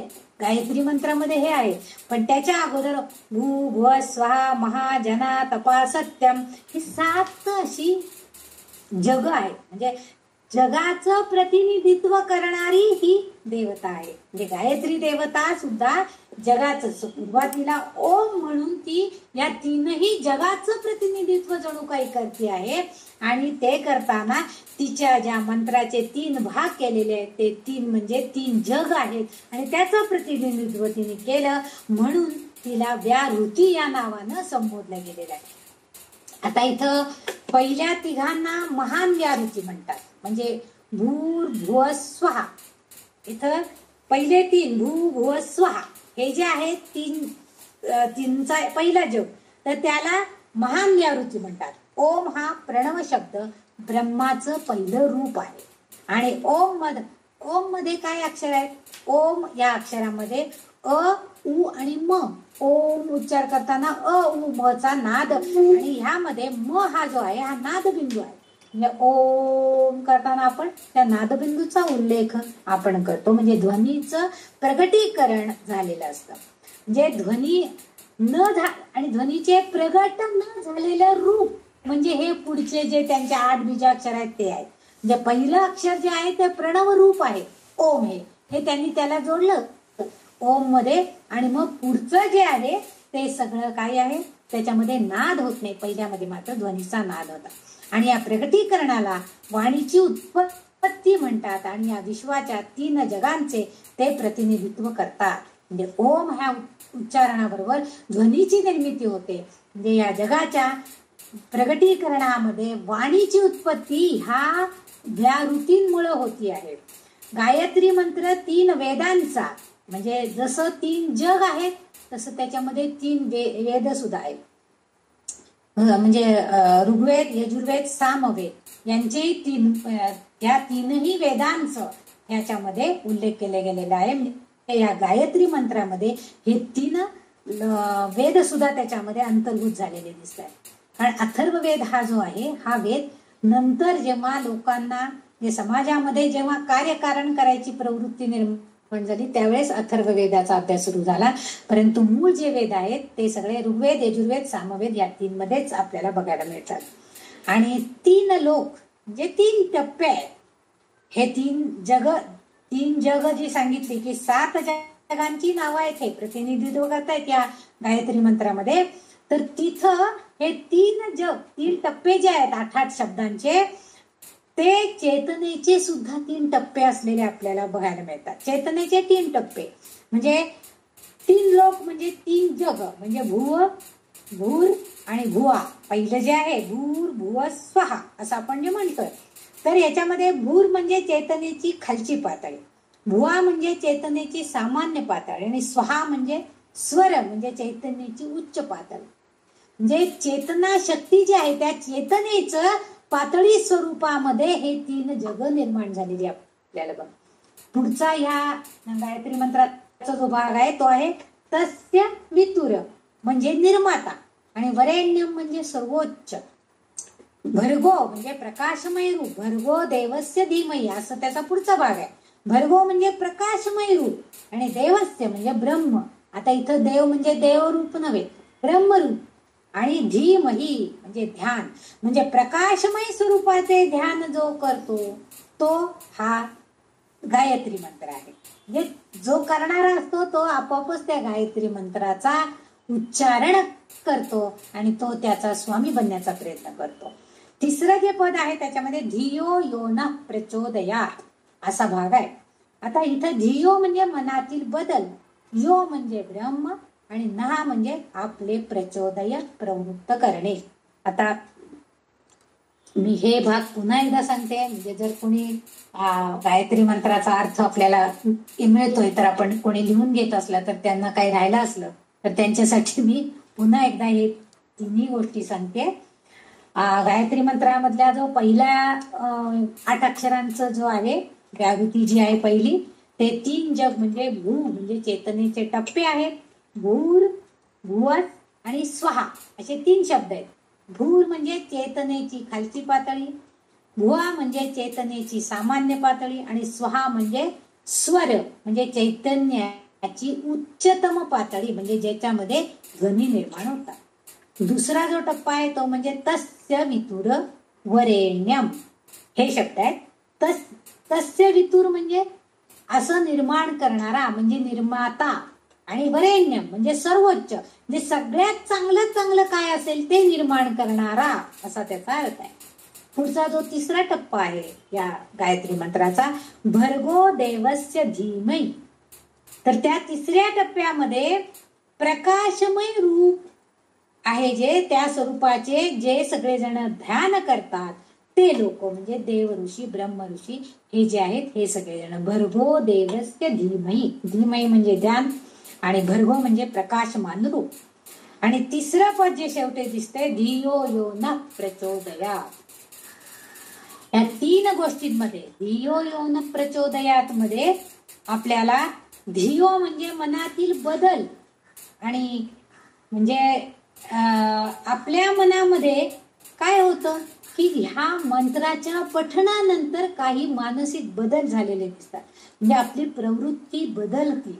आणि यो म्हणजे ब्रह्म आणि नहा म्हणजे धियो यो न म्हणजे मनातील बदल हा ब्रह्म, आपल्या मनातील बदल जो घडवून आणतो तो ब्रह्म म्हणजे ब्रह्माने प्रेरित केलेले आपल्या मनातील बदल म्हणजे धियो यो न प्रचोदयास असा अर्थ आहे. प्रचोदयास म्हणजे प्रवृत्त करतो, म्हणजे ब्रह्मानं गायत्री मंत्राचा अर्थ हा व्याहृती आणि प्रणवाशिवाय आहे. गायत्री मंत्र जो आहे तो या व्याहृती आणि प्रणव म्हणजे ओम हा आपण प्रणव शब्द म्हटलेला होता, तर त्याशिवाय ह्या गायत्री मंत्राचा हा अर्थ आहे. म्हणूनच गायत्री मंत्राच्या व्याहृतीच्या रूपामध्ये आहे. म्हणून म्हणजे गायत्री माता वेगळी आणि तिचा हा मंत्र वेगळा, आणि गायत्री मंत्राचे हे 3 जे भाग आहेत, 3 भाग केलेले आहेत आपण, त्या 3 व्याहृतींमध्ये ही ललितांबिका आहे. म्हणून तिचा उल्लेख वाग्देवींनी व्याहृती अशा नावानं उल्लेख केलेला आहे. म्हणजे गायत्री देवीमध्ये ललितांबिकेचा उल्लेख नाहीये, तर तिच्या या मंत्रामध्ये या व्याहृतीचा उल्लेख केला गेलेला आहे. कारण पहिल्या ह्या 8 अक्षरांच्या 3 बीज मंत्रांना 8 बीजांनी युक्त असणाऱ्या मंत्रांना आपण व्याहृती असं म्हटलेलं आहे. आणि म्हणूनच इथं ललितांबिकेचा उल्लेख त्यांनी ह्या मंत्राची शक्ती म्हणजे आता आधी त्यांनी सांगितलं वरच्या ह्याच्यामध्ये की गायत्री मंत्राचं पुरस्चरण आणि आपल्या ललिता देवीच्या मंत्राचं पुरस्चरण हे जे आहे हे दोन्ही एक समान आहे. म्हणजे उलट एकदा ललितांबिकेचा मंत्र पुरस्चरण केला किंवा आपण म्हटला तर तो 3 वेळा गायत्री मंत्र म्हणावा लागतो. म्हणजे 3 वेळा गायत्री मंत्र म्हणण्याच्या बरोबरीनं 1 वेळा ललितांबिकेचा मंत्र म्हटल्याची शक्ती आहे. म्हणून इथं त्यांनी गायत्री मंत्राच्या शक्तीच्या साठी म्हणून हे व्याहृतीची माहिती दिली आणि आपल्याला व्याहृती हे नाव आपल्या ललितांबिकेचं एक सहस्रनामातील नाम आहे असा उल्लेख इथं केला गेलेला दिसतोय असं मला वाटतं. नंतर पुढचं जे नाव आहे ते फार छान आहे, ते नाव संध्या असं आहे. आता हे 422 नंबरचं नाव आहे. संध्या म्हणजे काय? संध्या म्हणजे जोडणे, विभक्त न होणे, म्हणजे आपले मन जे आहे. आता इथं जोडायचं म्हणजे काय, एकाला दुसऱ्याने नाडी बांधून जोडून ठेवायचा असा अर्थ नाही, तर आपल्यातली असणारी जी चैतन्य शक्ती आहे त्या मन चैतन्य शक्तीपासून वेगळे, म्हणजे आपलं मन आणि आपल्यातली चैतन्य शक्ती हे दोन्ही एकमेकापासून वेगळेच होऊ शकत नाही. म्हणून इथं तिला संध्या असं नाव दिलेलं आहे. म्हणजे चैतन्य शक्ती म्हणजे समजा आपण सूर्यप्रकाश असं जर समजलं, कारण सूर्य हा स्वयंप्रकाशित तारा आहे, म्हणजे ब्रह्मस्वरूप आहे. कारण सूर्याच्या प्रकाशाशिवाय पृथ्वीवरील प्राणी मात्र जगू शकत नाही. बघा 4-8 दिवस सतत पाऊस पडला तर आपण केव्हा एकदा ऊन पडतंय असं आपल्याला होऊन जातं. कारण ही ऊर्जा शक्ती सूर्याची जी आहे ती आपल्या प्राणी मात्रांना जीवन जगण्यासाठी आवश्यक आहे. आणि ती नसेल तर जगात म्हणजे तर त्यावेळेस आपल्याला अगदी इतकी मरगळ येते, रोगराई पसरती, अशी परिस्थिती होती. नुसतं आभाळ आलेला असेल तरी सुद्धा आपण म्हणतो फार हवा फार घाणेरडी आहे, दुखणं यायचं लक्षण, असं आपल्याकडनं म्हटलं जातं. कारण सूर्याची जी शक्ती आहे, ऊर्जा शक्ती आहे, ती आपल्याला मिळत नाही. म्हणून सूर्याच्या शक्तीशिवाय पृथ्वीवरील प्राणी मात्र जगू शकत नाही. सूर्य आपल्या डोळ्यांना दिसतो, पण ब्रह्मरूप प्रगट करणे मात्र त्याला शक्य नाही. तो ब्रह्मरूप प्रगट करतो का? नाही करत, त्याच्याकडनं ते शक्य नाही. पण त्याच्यामध्ये असणारी जी ऊर्जा शक्ती आहे, जी चेतना शक्ती आहे, त्याच्या योगानं मात्र प्रकटीकरण होऊ शकतं. म्हणजे सूर्य जर म्हणजे ऊन जर चांगलं लागलं तर झाडं टवटवीत होतात, झाडांना प्राणवायू चांगल्या प्रकारे मिळतो, झाडं टवटवीत झालेले दिसतात.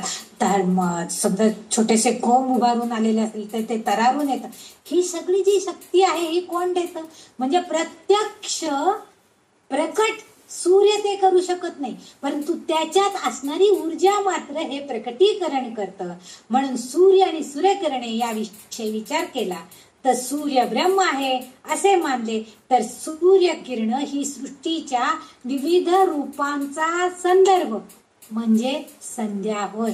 आता इथं थोडस आपल्याला विचार करायला पाहिजे. कारण ही जी सूर्य जर आपण ब्रह्म मानलं, म्हणजे ब्रह्म सगळ्या सृष्टीची निर्मिती करतोय आपण असं समजूया. आणि सूर्याची जी किरण आहे तर ही किरण म्हणजे काय आहे तर सृष्टीमध्ये असणारी विविध रूप, म्हणजे ती काही किरण झाडांवर, काही घरांवर, काही नदी नाल्यांवरती, म्हणजे कुठेही ती किरण सगळीकडे जाऊन म्हणजे सृष्टीतील विविध रूपांमध्ये ते जाऊन पोचलेले असतात.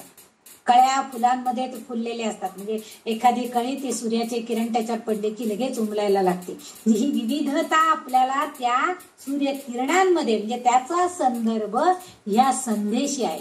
म्हणजे जेव्हा अंधार नाहीसा होतो आणि सूर्याचा प्रकाश यायला लागतो तेव्हा आपण म्हणतो की संधी प्रकाश खूप छान आलाय, छान लाल लाल लाल आकाश झालेला आहे. आणि ते तेज जे आहे सूर्याचं ते आपल्याला अतिशय विलोभनीय दिसतं.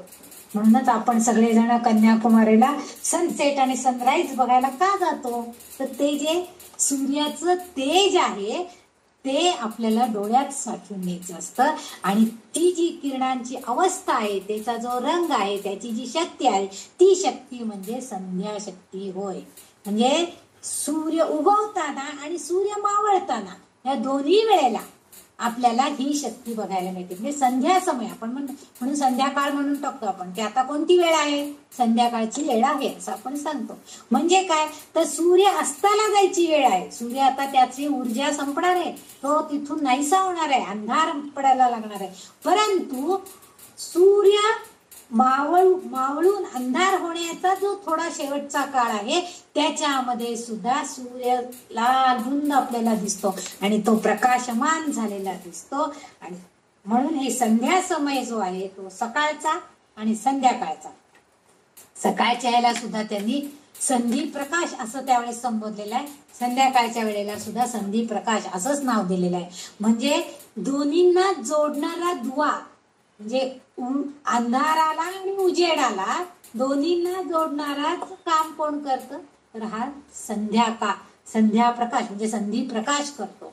म्हणजे हे उदाहरणावरनं त्यांना असं सांगायचंय की हे जोडण्याचं काम करणं जे आहे, म्हणून संध्या म्हणजे जोडणी असा अर्थ त्यांनी इथं दिलेला आहे. संध्या म्हणजे जोडणी का तर दोन शक्ती, एक मावळतीची आणि एक उगवतीची शक्ती जी आहे त्या दोन, आता सूर्य मावळला की चंद्र उगवलेला आपल्याला दिसतो, म्हणजे ह्या दोन्हींचं मिलन होण्यासाठी जी शक्ती निर्माण होते तो काळ हा संध्या रूपामध्ये आपल्याला बघायला मिळतो. म्हणजे सूर्योदयापूर्वी आणि सूर्यास्तानंतर ही वेळ सांगितली जाते.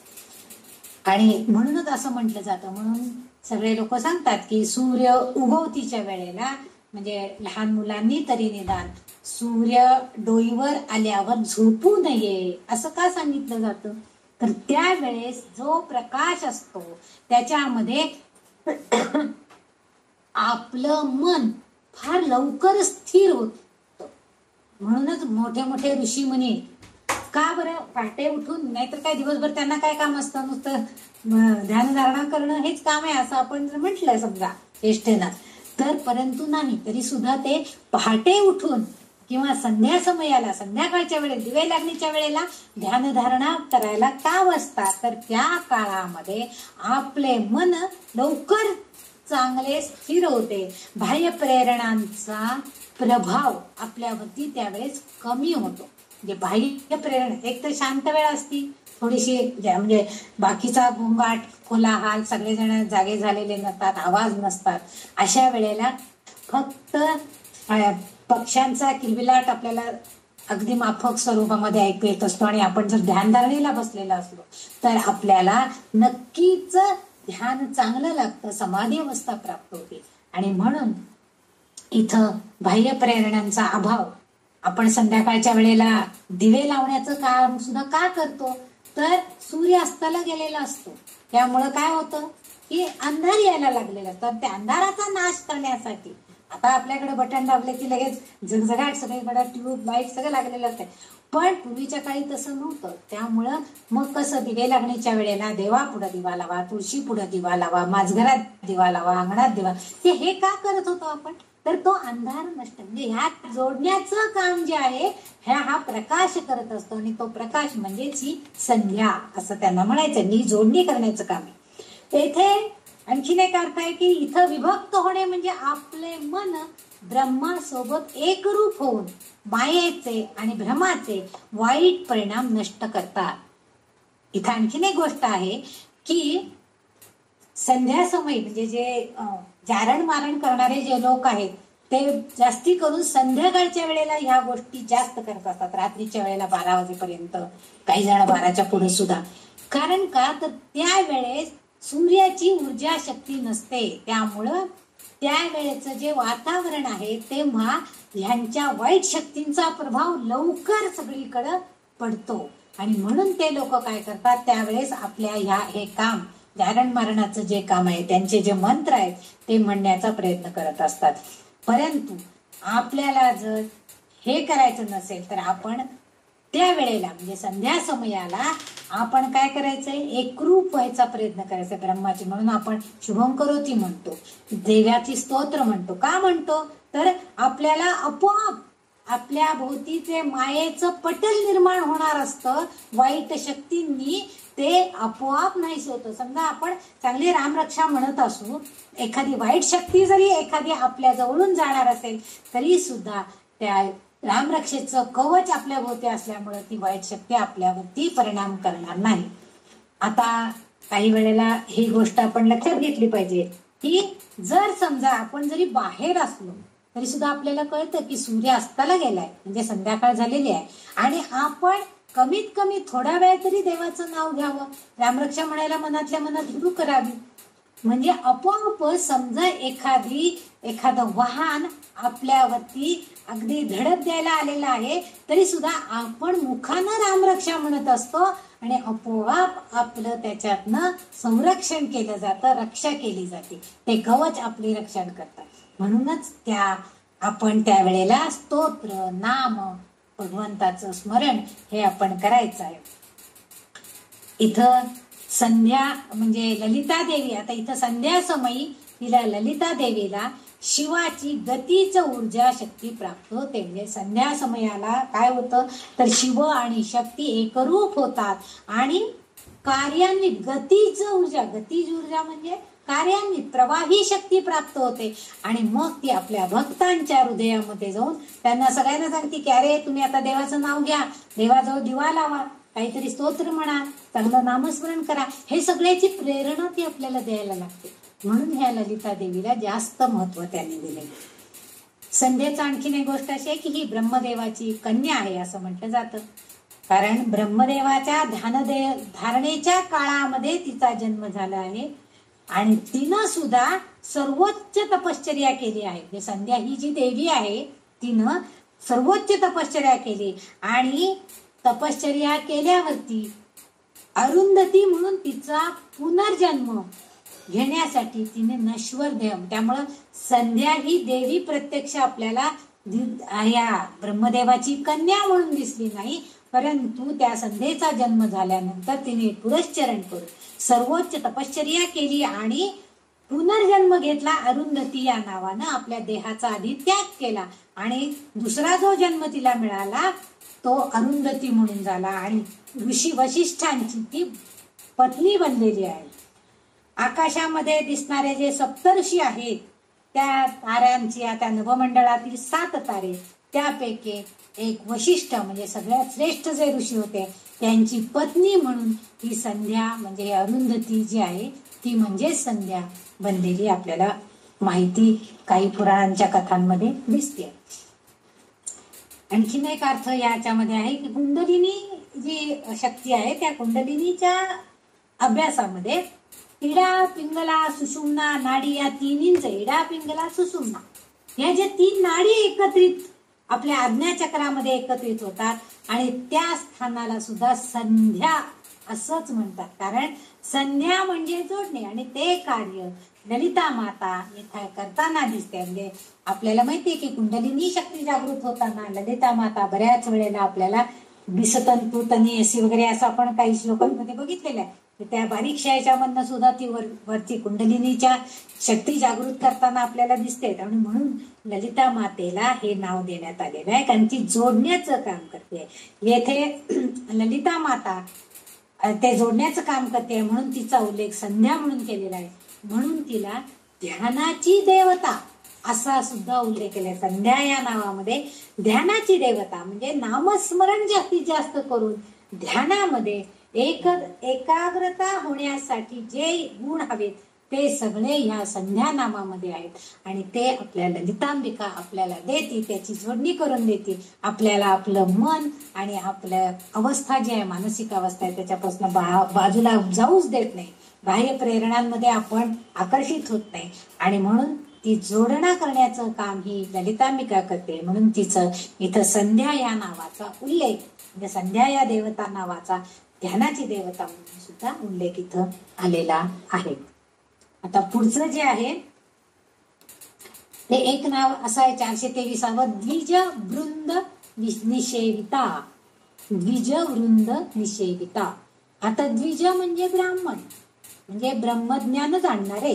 ब्राह्मण याचा अर्थ ब्रह्मज्ञान जाणणारे जे सगळे लोक असतील ते कोणत्याही कुळामध्ये जन्माला आलेले असतील पण ब्रह्मज्ञान जाणणारा तो द्विज. आणि वृंद म्हणजे समूह. आपण म्हणतो ना की गायक वृंदाने गाणं, ह्या गायक वृंदांचा आता आपण समूह गाणं ऐकूया असं आपण ऐकतो बऱ्याच वेळ. तर वृंद म्हणजे काय? समूह म्हणजे बऱ्याच एकत्रितपणे असलेल्या लोकांचा समूह. आता इथं द्विज याचा आणखीन एक अर्थ असा आहे की 2दा जन्म घेणारे म्हणजे सुद्धा द्विज असं म्हटलं जातं. आता निषेविता, इथं निषेविता या शब्दाचा अर्थ असा आहे की सेवा करणारे, सेवा केली आहे असा अर्थ आहे. आता मागील आपण एका नावामध्ये गायत्री मंत्र जपणारे तिची पूजा करतात असा उल्लेख केला गेलेला आहे. आता म्हणजे गायत्री मंत्र पठण करणारे द्विज किंवा त्यांचा 2दा जन्म होतो. इथं गायत्री मंत्राचं पुरस्चरण करणारे पठण करणारे त्या द्विजांचं महत्व सांगण्याचा प्रयत्न आलेला आहे. द्विज वृंद निषेविता. कारण आईच्या एकदा पहिल्यांदा जन्म जो होतो तो आपला आईच्या कुशीतून होतो पण दुसऱ्यांदा जो जन्म होतो तो आपल्याला गुरुमुखातून जेव्हा आपण एखादं गुरुवाक्य किंवा एखादा मंत्र जेव्हा आपण घेतो आणि त्या मंत्राचं आपण पुन्हा पुन्हा पुन्हा पुन्हा आठवण करत ध्यानधारणा करण्याचा प्रयत्न करतो, दीक्षा घेतो त्या मंत्राची. ते दीक्षा घेणं म्हणजे सुद्धा दुसरा जन्मच आहे. आपण एवढं त्याचा खोलामध्ये जात नाही, फक्त आपण काय करतो, गुरूंनी सांगितलंय म्हणून तो मंत्र म्हणत राहतो. परंतु द्विज याचा अर्थ आईच्या कुशीतून झालेला एक जन्म आणि एक दीक्षा मिळाल्यामुळं दुसरा जन्म, की जो गुरुमुखातून आपल्याला मंत्र मिळालेला असतो, म्हणून त्याला दोनदा जन्म आहे. म्हणजे अनुग्रह घेतल्याशिवाय, दीक्षा घेतल्याशिवाय पठण करत नाही. म्हणूनच कोणीही बघा, वंदलेकर महाराजांनी तरी गुरु करायचा होता तर किती यातना सहन केल्या, कुठं कुठं गुरु शोधायला गेले. आणि मग तुकाई सारखे गुरु, की जे म्हणजे सगळे लोक म्हणायचे तो येडा तुका, त्याला तुम्ही गुरु करणार आहे आणि तो तुम्हाला म्हणजे तुमचा गुरु वाटतोय, तो काय तू कुठेतरी तिथं असेल लहान पोरांचे बसला असेल खेळत, डोक्याला टोपडं बांधून वगैरे, असं वर्णन त्यांचं करायचे. परंतु महाराजांना माहित होतं की हेच माझे खरे गुरु आहेत आणि त्या गुरूंचा शोध, कारण दीक्षा घेतल्याशिवाय, गुरुमंत्र घेतल्याशिवाय, अनुग्रह घेतल्याशिवाय आपल्या ज्ञानाला ते म्हणजे परिपूर्णता नाहीये. म्हणून अनुग्रह हा घ्यायलाच पाहिजे. कुठल्या ना कुठल्या गुरूंचा अनुग्रह घेणं गरजेचं आहे. म्हणूनच उपनयन संस्कारामध्ये बटूला त्यांच्या वडिलांकरवे पुरोहित सांगत असतात, वडिलांना सांगतात, त्यांच्या डोक्यांवरून एक उपर्ण घातलं जातं आणि मग वडील त्या मुलाच्या कानामध्ये, हा कानामध्ये सांगितलं जातो. मंत्र जो आहे तो सगळ्यांना मोठ्यांनी उच्चारण करून सांगायचं नाहीये, तर कानामध्ये सांगायचं, म्हणजे तो मंत्र इतरांनी ऐकू नये. कारण तो मंत्र आपल्या पुरता आहे. कारण त्या मंत्रामध्ये शक्ती आणून ती शक्ती आपल्यामध्ये अनुग्रहित केलेली असते, आपल्यामध्ये संक्रमित केलेली असते. म्हणून तो मंत्र इतरांनी ऐकायचा नसतो अनुग्रह घेताना. म्हणूनच आपल्याला आता समजा तुम्ही जर गोंधळ्यात कोणी जर अनुग्रह घेतला असेल तर त्यांना अनुभव असेल, ते एक कफनी महाराजांची आहे, ती आपल्या अंगावरती म्हणजे घालतात आणि तो मंत्र लिहिलेले जपाची पाटी पुढे ठेवतात आणि सांगतात की तुम्हीच आता आपल्या मनाने हा मंत्र म्हणा. आपल्या मनात म्हणजे मुखाने बोललेलं आपल्या कानांना, मनात म्हटलं की फक्त कानांनाच आपल्या ऐकू जाणार आहे, इतरांना नाही. आणि म्हणून असा तऱ्हेनं मंत्र दिला जातो. जे जीवित गुरु असतील म्हणजे ते असतील स्वतः, तर त्यांच्या स्वतःच्याकडनं सुद्धा तुम्ही अनुग्रह घेऊ शकता. कारण त्यामुळं त्याची दीक्षा आपल्याला मिळते, तो अनुग्रह, ते ऊर्जा, ती शक्ती आपल्यामध्ये येते. आणि म्हणून गुरु, आपण म्हणतो की गुरुच्या बोटाला धरून जायचं, ते काय सांगतील तसं सगळं करायचं. हे जे आहे हे तेवढ्यासाठीच आहे. म्हणून इथं द्विज वृंद निषेविता असं त्यांनी सांगितलेलं आहे. याच्यामध्ये आणखीन एक असं आहे की आपण जी 421, 422 आणि 423 ही जी नावं, जी म्हणजे गायत्री, व्याहृती, संध्या, ही नावं जी आपण अभ्यासली, त्याच्यामध्ये द्विजवृंद निषेवित म्हणजे तीनही नावं आहेत. या तीनही नावांचा उल्लेख आलेला आहे. कारण गायत्री मंत्र म्हणणारे, हे जे व्याहृती म्हणजे हा मंत्र म्हणणारे, गायत्री देवीची उपासना करणारे द्विज म्हणजे ब्राह्मण, हे काय करतायत तर ते ह्या तीनच म्हणजे गायत्री मंत्राचं पठण करतायत, त्यांची उपासना करतायत, त्यांची सेवा त्यांच्याकडनं केली जाते आहे. म्हणून त्यांना आपल्या चेतना शक्तीच्या 3 अवस्थांचं वर्णन आहे असंही म्हटलं जातं. म्हणजे ह्या निषेविता हा जो शब्द आलेला आहे, ह्या द्विजवृंद निषेविता, ह्यामध्ये असाही अर्थाभिप्रेत आहे की आपल्या म्हणजे रोजच्या व्यवहारामध्ये आपल्याला झोप, स्वप्न आणि गाढनिद्रा असं आपण समजतो. म्हणजे आपल्याला 3 अवस्था आहेत. जेव्हा आपल्याला झोप येते तेव्हा आपण शांत झोपतो, मग गाढनिद्रा येते म्हणजे जेव्हा आपल्याला जगाचं भान राहत नाही, आणि नंतर जे तिसरं जे आहे ती गाढनिद्रा आहे. दुसऱ्या याच्यामध्ये आपण थोडं जागा आणि थोडं झोपलेलं अशा अवस्थेमध्ये, तेव्हा स्वप्न पडतात. म्हणजे आपण पुढची काही स्वप्न भविष्यामधले आखतो किंवा आपल्याला काही स्वप्न पडतात. जे स्वप्न पडतात म्हणजे आपलं काहीतरी चालू असतं मनामध्ये, विचारांची मालिका चालू असतात. बऱ्याच जणांना अनुभव असेल हा, की काही जणांना खूप मोठी इथून तिथं गेलं, तिथून इथं गेलं, हे झालं ते झालं, मोठी स्वप्न पडत असतात. म्हणजे 3 ज्या या अवस्था आहेत आपल्या, या अवस्थांमध्ये उपनिषदांमध्ये याचं त्यांनी स्पष्टीकरण केलेलं की ह्या 3 अवस्था म्हणजे जेव्हा आपण जागे असतो तेव्हा शरीर आणि मन हे दोन्हीही कार्य करतात. जेव्हा स्वप्न पाहतो तेव्हा शरीर कार्य करत असते आणि मन मात्र अंशतः झोपेच्या अधीन गेलेले असते.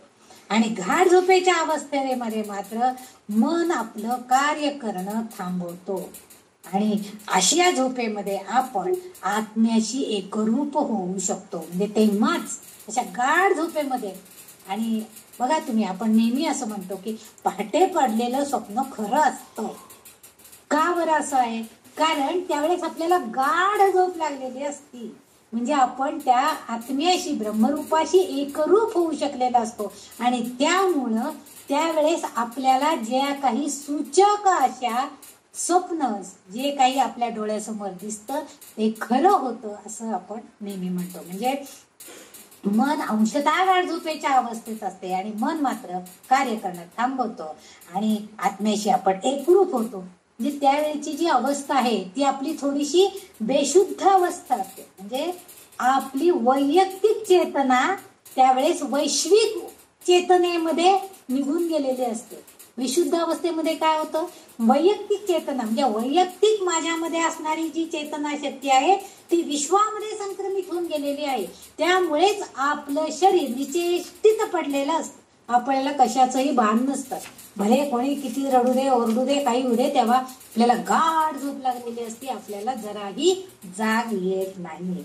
आणि म्हणूनच या चेतना शक्तीचा हा तिसरा टप्पा जागृत होणं, गाठणं, म्हणजेच इथं हे द्विजवृंद निषेविता असा नामाचा उल्लेख केला गेला आहे असं म्हणतात. म्हणजे त्या द्विजवृंदानी जेव्हा गायत्रीच्या मंत्रांच्या तीनही टप्प्यांचा व्यवस्थितपणे उल्लेख करून त्यांचं पुरस्चरण केलेलं असेल तेव्हा त्यांच्या ह्या 3 अवस्थांमध्ये, शारीरिक अवस्थांमध्ये त्यांचं ब्रह्मरूपाशी एकरूपता, एकतानता होते आणि आपोआपच ते त्या चित्रूपाशी म्हणजे आपल्या ब्रह्मरूपाशी एकरूप होतात.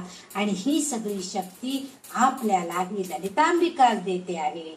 म्हणून इथं आपल्याला त्यांनी हा द्विजवृंद निषेविता ह्या नावाचा उल्लेख केलेला दिसतो. म्हणजे तिचं नावच त्यांनी द्विजवृंद निषेविता म्हणजे कारण म्हणजे हे ब्राह्मण लोक, म्हणजे द्विज जे म्हटलेलं आहे, ब्राह्मण लोक हे ब्रह्मज्ञान जाणणारे हे तिची सेवा करताना दिसताय असं त्यांचं म्हणणं आहे. म्हणून वाग्देवींनी तिला द्विजवृंद निषेविता, तिचं पूजन करणारे गायत्री मंत्राच्या साह्यानं किंवा पुरस्चरणाच्या साह्यानं तिची किंवा मंत्राची दीक्षा घेऊन, कोणत्याही अनुग्रहित मंत्राची दीक्षा घेऊन त्याचं मंत्र जप करून ते तिची सेवा करतायत आणि म्हणून तिचं हे नाव इथं उल्लेख झालेला आहे. पुढचं जे श्लोक आहे तो म्हणजे 91 नंबरचा श्लोक आहे. तत्वासना तत्वमयी पंचकोशांतरस्थिताः निस्सीम महिमा नित्य यौवना मदशालिनी. याच्यामध्ये सुद्धा आपल्याला तिची 6 नावं बघायची. तत्वासना, तर पुढचं नाव जे आहे तत्वासना, तत्व आणि आसन दोन त्याच्यामध्ये उल्लेख आहे. तत्वासना म्हणजे तत्व आणि आसन असा अर्थ घ्यायचा नाहीये. तर तत्वांचं जिथं आसन आहे, आपण म्हणतो ना माझं हे तत्व आहे की कुणीही घरातल्यांनी 6च्या पुढे झोपून राहायचं नाही. मग नवीन आलेली सून असू दे, अगर जुनी असणारी सून असू दे, अगर लहान बाळ असू दे, म्हातारी माणसं असू दे, 6च्या पुढे झोपून राहायचं नाही. 6 वाजता उठायचं म्हणजे उठायचं. सूर्योदयाला सगळ्यांनी घरातले उठलं पाहिजे, हे तत्व आहे माझं. सगळ्यांनी त्याचं पालन करायचं. घरातले प्रमुख लोक असतात ते सांगतात. म्हणजे ह्या तत्वांचं आसन हिचं आहे. म्हणजे आता इथं ही ललितांबिका तत्वासन आहे असं का म्हणताय, तर शितीपासून म्हणजे सुरुवातीपासून शिवापर्यंत एकूण 36 तत्व तिच्यामध्ये आहे आणि 36 तत्वांचं आसन आहे. आसन कशाला म्हणतो आपण, म्हणजे ज्यावरती आपण ठिय्या देऊन बसतो त्याला आपण आसन म्हणतो. मग बघा आता हे लोक खुर्चीसाठी इतके का म्हणतात, कारण ती खुर्ची ते आसन हे एक प्रकारचं ते शक्ती आहे असं त्यांना वाटत असतं. ती खुर्ची मिळाली की मग काय भरपूरच 1-5 वर्ष निवांत. नाही ते लोक एवढं का त्या आसनासाठी, त्या खुर्चीसाठी काय करतात, म्हणजे ते ठिय्या देऊन बसणं हा जो प्रकार आहे तो त्या आसनामध्ये अंतर्भूत आहे. आणि तत्व म्हणजे काय असतं, तर एक ठाम मत असतं. आणि तिच्या सिंहासनावर विराजमान होऊन काही ठराविक मतांशी ती ठाम असते. आणि मग ती त्या मताची ती ठाम आहे म्हणजे तिची ती तत्व त्या आसनाच्या अधिष्ठित आहे. म्हणजे काही तत्व, आता प्रधानमंत्री जर झाला तर त्याला काही तत्व पाळावीच लागतात. काही गोपनीयतेची शपथ ते घेत असतात. काही गोष्टी सगळ्यांना सांगायच्या नसतात. हे सगळं त्यांनी करत असतात. आणि म्हणून त्यांनी असं म्हटलेलं आहे की त्या तत्वांनी म्हणजे ठराविक मतांशी ती ठाम असते आणि ती तत्व ती आसनावरती अधिष्ठित असतात. म्हणजे ती आसनावरच असतात. ती जेव्हा त्या आसनावर बसेल तेव्हा आपोआपच ती तत्व ती पाळणार हे नक्की असतं. म्हणजे तत्वबोध हा जो आहे हा नेहमी आंतरिक आणि बाह्य दोन्ही प्रकारे होतो. आता काही जणांना म्हणजे आपोआपच काही वाचन केलं आणि चिंतन केलं, मनन केलं तर काही बोध त्यांना लगेच होतो. परंतु काही जणांना मात्र हा बाह्य म्हणजे दोन्ही प्रकारे बाह्य स्वरूपामध्ये सुद्धा म्हणजे अंतर्गत स्वरूपामध्ये हा बोध केव्हा होईल, जेव्हा आपण साधना करू, आपण ध्यानधारणा करू, तेव्हा आपल्याला हा आंतरिक बोध होतो. म्हणजे त्यामुळं आपल्याला आपोआपच ते तत्व समजतं, कळतं, आपण ते अंगीभूत करण्याचा प्रयत्न करतो. पण बाह्यभूत असेल समजा त्यावेळेस आपली मन, आपली बुद्धी, आपली चेतना, आपला अहंकार या सगळ्यांनी मिळून आपण जर ते कार्य करायचं ठरवलं म्हणजे आपण जे तत्व अंगीभूत करण्याची ठरवलं तर त्यावेळेस काय होतं, इंद्रिय बाहेरून कार्य करतात आणि त्यामुळे त्यावेळेस आपल्याला संवेदना निर्माण होतात. बघा आपण पूजा करतो, पूजा झाल्यानंतर आरती करतो, आरतीच्या वेळेस आपण टाळ्या वाजवतो. टाळ्या वाजवल्यावर टाळ्यांनी होणारा जो नाद आहे त्यामुळं एक प्रकारच्या संवेदना त्या वातावरणामध्ये निर्माण होतात, त्या जागेभोवती निर्माण होतात. आणि ह्या संवेदना त्या सगळ्या आपल्याला काही तत्व सांगून जातात की बाबा तुझी पूजा या आज फळलेली आहे किंवा तुझी पूजा त्या देवतेला मान्य झालेली आहे. म्हणजे त्या देवतेच्या अधिष्ठित असणारी तत्व आहेत ती तुझ्याकडं थोडीफार तू आता त्या तत्वानुसार वागायचा प्रयत्न करायचा आहेस असं आपल्याला समजतं. 5 मुख्य मूलभूत तत्व आहेत. ते आहेत म्हणजे आकाश, वायू, अग्नी, जल आणि पृथ्वी. सगळ्यांना माहिती आहे ते, आपण याचा आधी बऱ्याच वेळा उल्लेख आलेला आहे. 5 कर्मेंद्रिय आहेत, तोंड, पाय, हात आणि उत्सर्जनांचे अवयव. 5 ज्ञानेंद्रिय आहेत, कान, नाक, डोळे, तोंड आणि त्वचा. आणि 5 पंचतन मात्रा आहेत म्हणजे चव, गंध आणि ध्वनी, प्रकाश आणि स्पर्श. ही सगळी तत्व जर एकत्रित केली तर ती 36 तत्व होतात. आणि ही आता मी जी वाचून दाखवली ती सगळी 24 तत्व आहेत. ही सगळी कुणाची तत्व आहेत तर ही शक्तीची तत्व आहेत, म्हणजे चेतना शक्तीद्वारे मिळणारी तत्व आहेत. आणि पुढची जी आहेत आता 24 नंतर राहतात 12 तत्व राहतात. त्यापैकी शिवाची 5 तत्व आहेत आणि शक्तीची 7 तत्व आहेत. म्हणजे त्यात सुद्धा पुन्हा शक्तीची तत्व आहेतच. शिवाची 5 तत्व जी आहेत म्हणजे अशी मिळून एकूण 36 तत्व निर्माण झालेली आहेत. आणि प्रकाश, विमर्श, सदाख्य, ऐश्वर्य, शुद्ध विद्या, विद्या, अविद्या, राग, कला, नियती, पुरुष, प्रकृती ह्या ही सगळी 12 वेगवेगळी तत्व आहेत. म्हणजे ती सोडून 24 वरची ही आपल्याला सगळ्यांना माहिती आहे. 24 तत्वांनी आपलं शरीर बनलेलं आहे, या सगळ्यांचा वापर आपण करत असतो. आणि ह्या सगळ्यांनी सोडून शिवाय ही 12 तत्व आहेत. ह्या तत्वांचा ह्या सगळ्या 36 तत्वांच्या आसनावर ललिता मातेचं सिंहासन आहे. म्हणजे ही सगळी तत्व ती स्वतः अंगीकारलेली आहे. ती स्वतः ती सगळ्याचं पालन करतात. या सत्वांचा पलीकडे म्हणजे ह्या सर्व तत्वांच्या पलीकडे जाऊन तिचं ज्ञान आहे आणि त्याच्या पुढे त्याच्यावर ती विराजमान झालेली आहे. आणि म्हणून तिला इथं तत्वासना अशा नावानं तिचा उल्लेख केला. म्हणजे ह्या सगळी तत्व तिच्यामध्ये आहेतच. हे सगळे गुण आता इथं तत्व म्हणजे इथं तिचे गुण म्हणूया आपण, किंवा ह्या आता कर्मेंद्रिय, ज्ञानेंद्रिय यांच्याद्वारे होणारे जे गुण आहेत ते सगळे तिला त्याच्यामध्ये अंतर्भूत झालेले दिसत आहेत.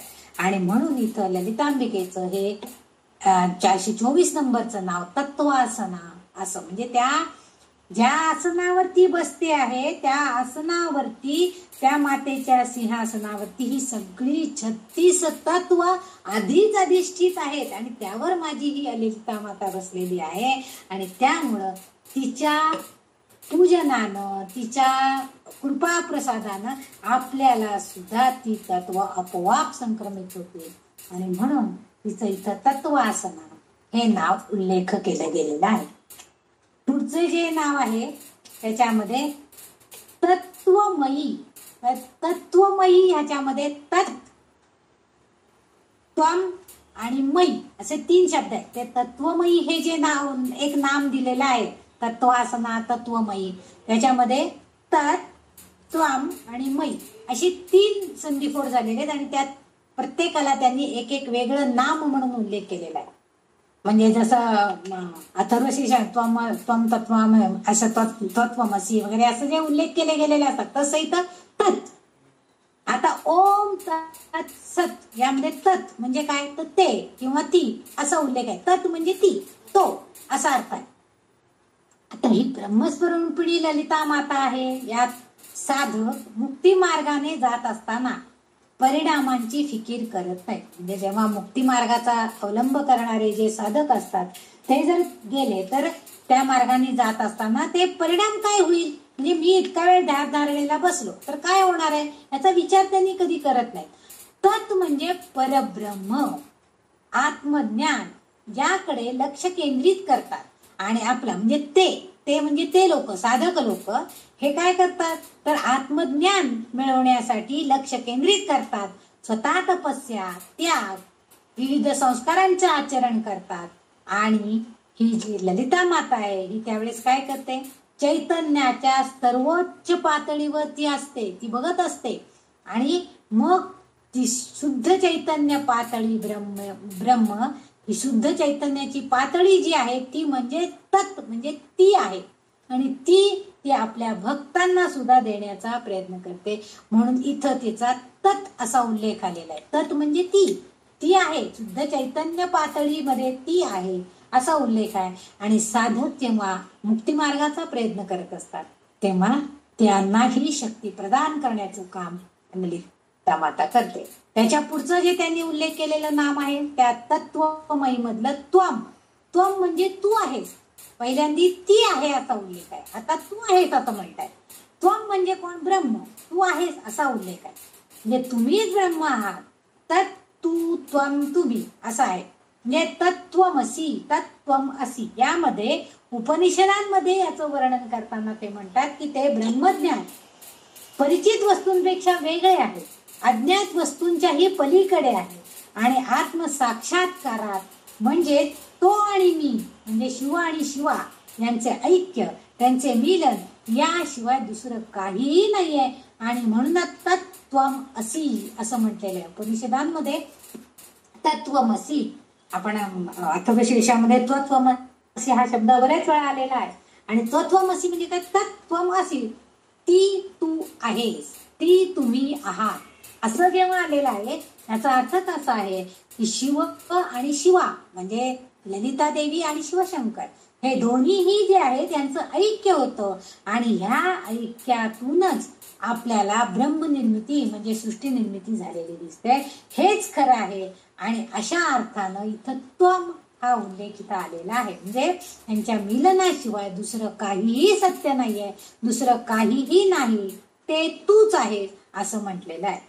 आणि पुढचा जो तिचा त्या तत्वमयी मधला मयी हा जो शब्द आहे तिथं म अधिक अय असा उल्लेख आहे. तत्त्वम ऐ,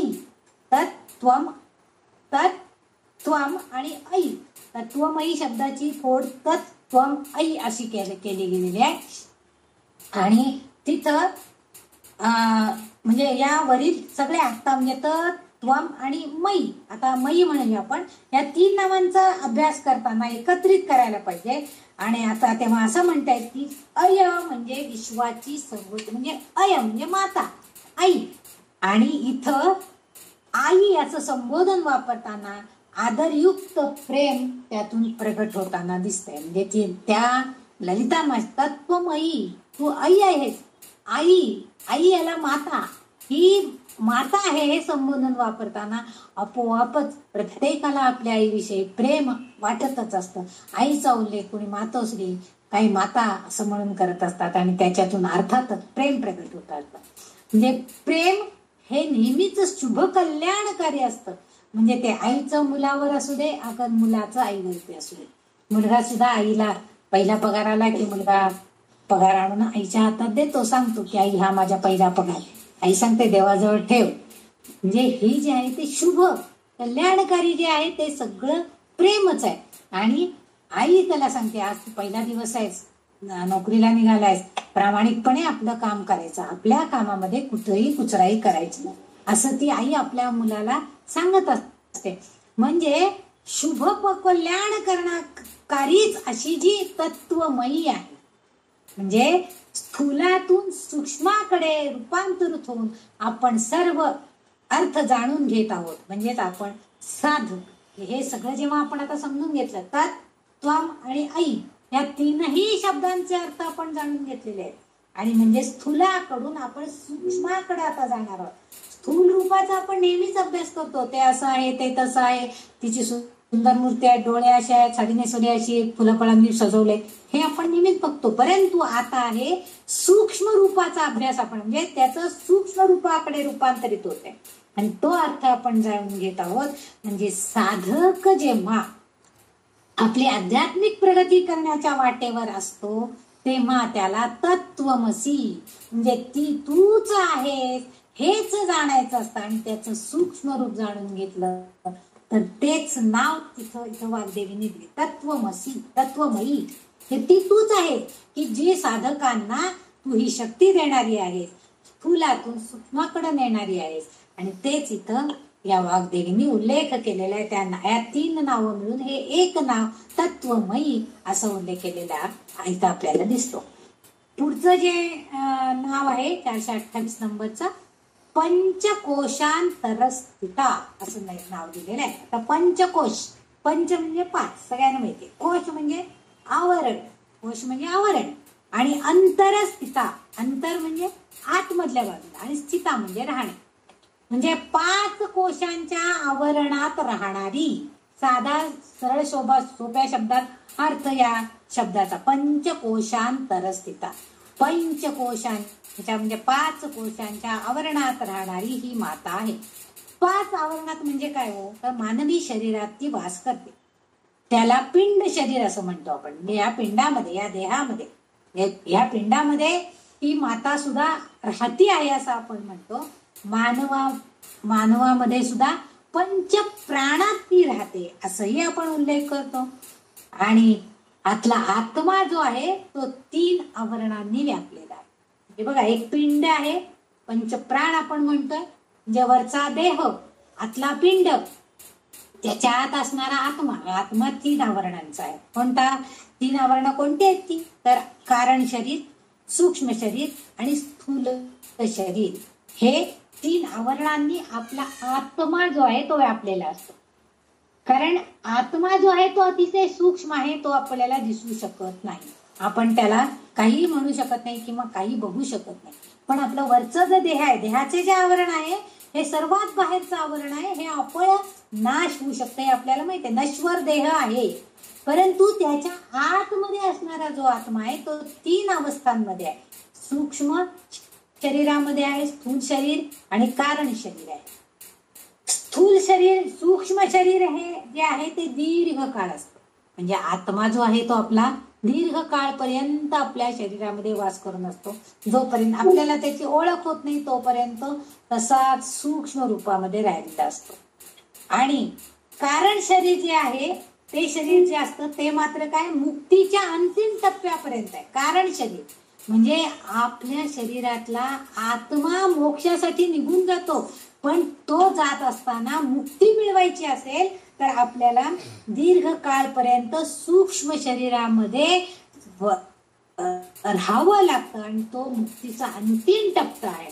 आणि तेथे आत्मा अंतर्भूत मुक्त आहे असं सुद्धा म्हटलं जातं. म्हणजे आत्मा जरी निघून गेला तर आपल्याला वाटतं की आपल्याला गती मिळाली, मोक्ष मिळाला, परंतु आत्मा जेव्हा मुक्तीच्या टप्प्यापर्यंत जातो तेव्हा तो आत्मा तिथं अंतर्भूत झालेला आहे, तेव्हाच आपल्याला मुक्ती मिळते. म्हणजे आपलं नश्वर देह नष्ट होऊन आपल्याला मुक्तीच्या टप्प्यापर्यंत जाता येईल. हा एक अर्थ इथं अभिप्रेत आहे. दुसरा, वेदांतामध्ये तत्वज्ञानानुसार 5 कोशांच्या आवरणांचा उल्लेख आलेला आहे. सर्वात आतील कोश जो आहे तो आनंदमय कोश, म्हणजे तिथं आनंदाचं आवरण असतं. विज्ञानमय कोश असतो, त्याच्यामध्ये बुद्धी आणि ज्ञानाचं आवरण असतं.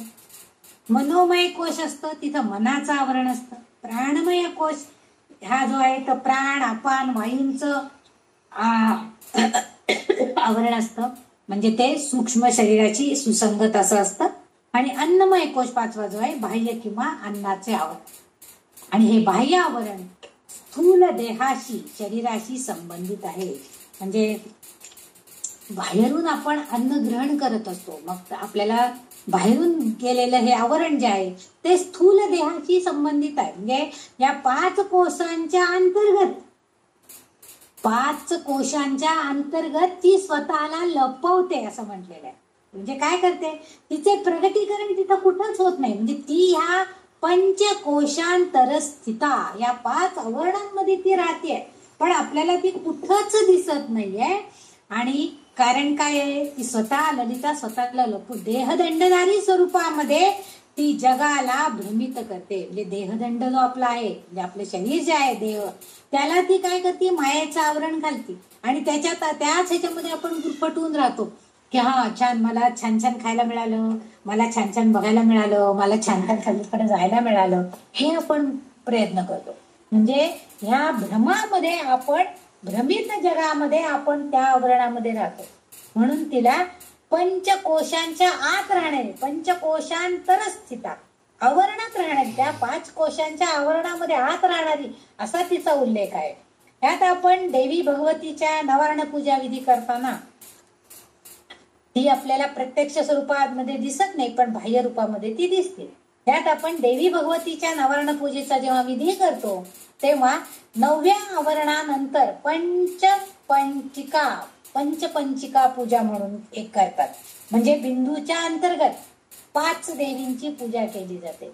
नवार्ण जे पूजा म्हणजे देवीच्या नवरात्रामध्ये काही ठिकाणी त्यांचे जे कुलधर्म कुलाचार असतात त्यांच्याकडं हे कदाचित त्यांना माहित होत असेल की ते पुरोहित जे जेव्हा होम करायला किंवा हे आलेले असतात, पूजा करायला आले असतात, तेव्हा ते त्या मातृका वगैरे मांडलेल्या असतात.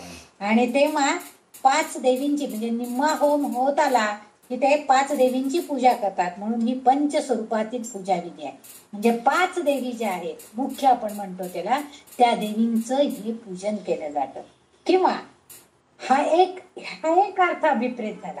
आणखीन एक अर्थ असा आहे की जेव्हा समाधी अवस्था येते, समाधी अवस्था प्राप्त करायची असते, तेव्हा अवस्थेच्या टप्प्यांचा विचार केला. समाधी अवस्थेच्या टप्प्यांचा जर आपण विचार केला तर ध्यानधारणेच्या, निर्विकल्प साधनेच्या अंतिम टप्प्यापर्यंत पोहोचण्यासाठी आधीच्या पायऱ्या ज्या आपण ओलांडाव्या लागतात आणि मग आपण शेवटच्या अंतिम टप्प्यापर्यंत म्हणजे समाधीमध्ये जातो.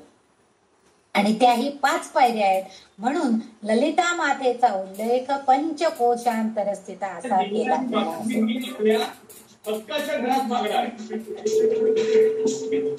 कोण बोलते?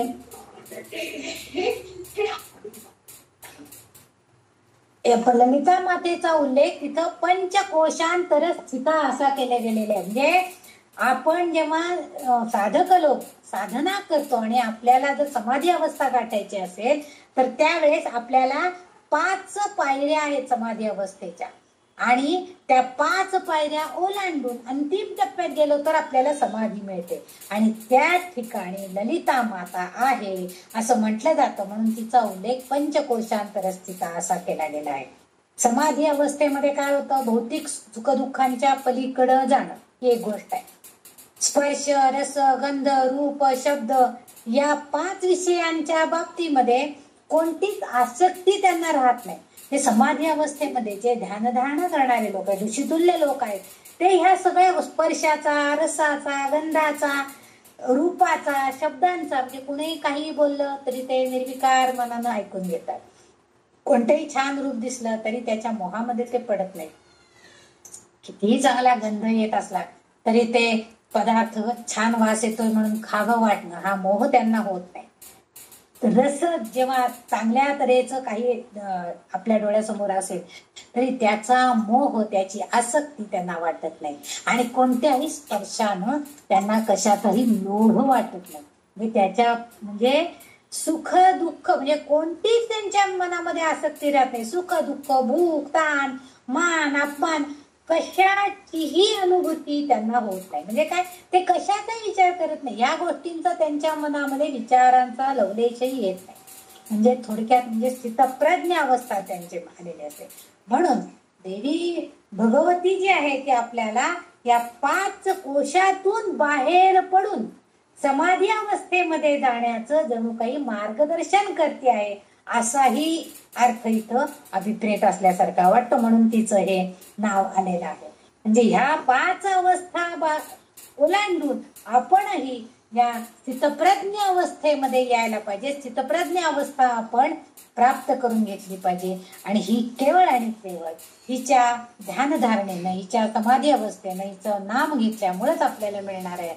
आणि हेच इथं त्यांनी उद्धृत केलेलं दिसतंय. म्हणून वाग्देवीची मुद्दाम ती कशी आहे तर ती पंचकोशांतर स्थित आहे.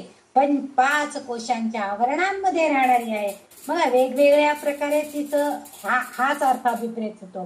जरी समजा तुम्ही आत्मा आणि देह यांच्या शरीरांच्या आवरणांचा विचार केला तरी त्यातून बाहेर पडायचं आहे, तरी सुद्धा आपल्याला आत्मा कसा आहे ते समजून घ्यायचंय. तर वेदांतांच्या म्हणजे विज्ञानमय कोश, मनोमय कोश, प्राणमय कोश त्यांचा अभ्यास केला तर तत्वज्ञानानुसार तर ह्या आनंदमय कोशामध्ये आपल्याला कसं जायचंय त्याचा आपण प्रयत्न करायचा आहे. म्हणजे बाह्य स्थूल देहाशी निगडीत असणारी जी कोश आहेत ते सगळे सोडून देऊन आपण अंतर्गत कोशामध्ये म्हणजे देहातल्या आतल्या आत्मीय कोश जो आत्मकोश जो आहे म्हणजे जगाला भ्रमित करून ठण सोडणारा जो भाग आहे बाह्य जगाचा, तो सोडून त्या 5 कोशांच्या आत असणारे आत्मज्ञान प्राप्त करून घ्यायचं आहे. आणि म्हणून इथं हा तिचा उल्लेख, तिचं हे नाव या इथं आलेलं असावं असं एक अर्थ इथं दिसतोय. नंतर पुढचं जे नाव आहे ते म्हणजे निस्सीम महिमा. निस्सीम महिमा हे 429 नाव आहे. निस्सीम म्हणजे ज्याला सीमा नाही असं, अमर्याद, अमाप, की ज्याला काही मर्यादाच नाही. आणि महिमा, महिमा म्हणजे मोठेपणा, थोरवी. आता आतापर्यंत आपण पुष्कळ नामांचा विचार केला आहे आणि तिच्या महानतेला कुठं सीमाच नाहीये हेच लक्षात येतं. म्हणजे तिचं हे जे नाम आहे की ब्रह्म सगळं जगत व्यापून उरलेलं आहे. आणि पुन्हा बघा ब्रह्म दशांगुले उरलाय असा उल्लेख आहे भगवद्गीतेमध्ये सुद्धा. म्हणजे दशांगुल हा विष्णू परत उरलेला आहे. म्हणजे ह्या हा उल्लेख जसा गीतेमध्ये आपल्याला दिसतोय तसं ह्या मातेचा सुद्धा गुणांचा महिमा सगळीकडं व्यापून निस्सीम महिमा, ज्याला मर्यादा नाही असा हिच्या गुणांचा महिमा आपल्याला माहिती होतोय. सगळीकडे तो व्यापून उरलेला आहे. म्हणजे सर्व व्याप्त अशी ही जगदंबिका आहे. म्हणून तिला सर्वव्यापी असणारी सर्वोच्च माता असं म्हटलं जातं. आणि म्हणून तिचा निस्सीम महिमा अशा नावानंच तिचा उल्लेख आहे. म्हणजे तिचा महिमा काय सांगावा की जिला मर्यादाच नाही. आपण म्हणतो काय तिची थोरवी, काय तिला मर्यादाच नाहीये, तसं इथं तिचं हे नाव त्या वाग्देवींनी दिलेलं दिसतंय. पुढचं जे नाव आहे ते नित्य यौवन, 430 नंबरचं नाव आहे. आता नित्य म्हणजे सदैव नेहमी आणि यौवन म्हणजे तारुण्य. साधा अर्थ घेतला तर आपल्या म्हणजे सदैव तारुण्यामध्ये असणारी. मागे एकदा एका नामामध्ये त्या हा उल्लेख आलेला आहे. या अवस्थेचा आपण विचार केलेला आहे. म्हणजे आपल्या ज्या जीवनामध्ये बाल्यावस्था, यौवन अवस्था आणि जरावस्था या सगळ्यांच्या पलीकडे ती आहे. हे तिला बाल्यावस्थेमध्ये पण ती कधी कधी प्रगट आलेली आपल्याला दिसले. काही वेळेला यौवन अवस्था म्हणजे यौवन रूपामध्ये तारुण्यामध्ये पण ती प्रगट झालेली दिसली. आणि जरावस्था म्हणजे म्हाताऱ्या रूपामध्ये सुद्धा ती काही ठिकाणी प्रगट, म्हणजे तिचं जे प्रकटीकरण आहे ती वेगवेगळ्या रूपामध्ये आहे. परंतु प्रत्यक्षामध्ये मात्र ती ही या सगळ्याच्या पलीकडे, या अवस्थेच्या पलीकडे आहे. म्हणजे तिची कारण का ती कोणत्याही अवस्थेमध्ये प्रगट होऊ शकते, कुठल्याही रूपामध्ये ती प्रगट होऊ शकते, परंतु ह्या चेतना शक्ती जी तिच्याकडे आहे त्यामुळे ती चिरतरुण आहे, चिरतरुण, कायम सदैव तरुणच आहे. कारण बघा, तरुणांमध्ये या यौवनामध्ये आपल्यामध्ये जास्तीत जास्त शक्ती, ऊर्जा जास्त आलेली असते. लहानपणामध्ये आपल्याला बरेच म्हणजे तू लहान आहेस, तुला काही कळत नाही का बीस, थोडा मोठा झालास म्हणजे तुला कळेल. आता मोठा झाल्यावर कळतं म्हणजे काय होतं, तर आपल्यामध्ये असणाऱ्या शक्तीचा, ताकदीचा आपल्याला ज्ञात होतो. आणि पुन्हा म्हातारपण आलं की सगळे म्हणतात, बाबा आता तुम्हाला काही हे जमणार नाहीये, तुम्ही उगाच काहीतरी करायला जाऊ नका, तुमच्या अंगात आता तेवढी ताकद नाहीये, म्हणजे आली जरा अवस्था. पण यौवनामध्ये मात्र आपण सगळ्या गोष्टी करायला तत्पर असतो, आपल्याला तेवढी ताकद असते. आणि परंतु म्हणून इथं या जगदंबिकेचा, या ललितांबिकेचा उल्लेख नित्य यौवना असे केलेला आहे, कारण ती सदैव यौवनातच आहे. कोणतंही कार्य पार पाडण्यासाठी जी शक्ती आहे ती तिच्याकडे आहे आणि ती आपल्याला देऊ शकते. आणि म्हणून तिचं हा उल्लेख आलेला आहे, नित्य यौवनाची आहे, चिरतरुण असलेली आहे. पुढचं जे नाव आहे ते मदशालिनी, 431 नंबरचं नाम आहे. आता इथं मद म्हणजे अत्यानंद असाही अर्थ आहे आणि उन्मत्तपणा असा पण अर्थ आहे. आणि शालिनी म्हटल्यावर आपण म्हणतात ती अगदी शालीन आहे, म्हणजे काय, नम्र आहे, नम्रता धारण करणारी आहे. मागील आता अर्थाच्या ह्याच्या आधीचं जे नाव आपण बघितलं नित्य यौवना, त्या नामामध्ये ती नित्य तरुण आहे असं आपण म्हटलं. आणि आता या यौवनावस्थेमध्ये माणूस अत्यानंदानं उन्मत्त होतो, म्हणजे त्याला माहित असतं आता माझ्याकडे मी काहीही करू शकतो, माझ्या अंगात एवढी ताकद आहे, माझ्या हातनं काहीही होऊ शकतं, म्हणजे अंगात तारुण्याची रग असतं आणि आनंदाची अवस्था प्राप्त मी करून घेईन असं त्याला वाटत असतं.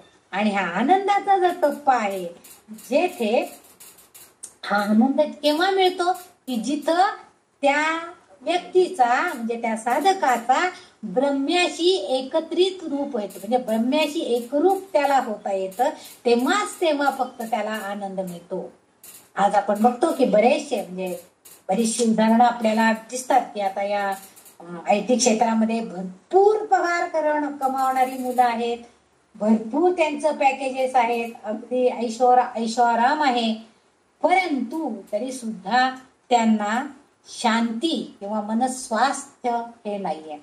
कारण काय होतं की त्यांचं जे विचार आहेत ते विचार भौतिक जगाशी निगडीत ते जास्तीत जास्त करतात. त्याच्याऐवजी जर परमात्म्याशी, या ब्रह्म्याशी एकरूप होण्याचा प्रयत्न त्यांनी जर केला तर आपोआपच त्यांना एकत्रितपणे भावनिक आनंद प्राप्त होईल.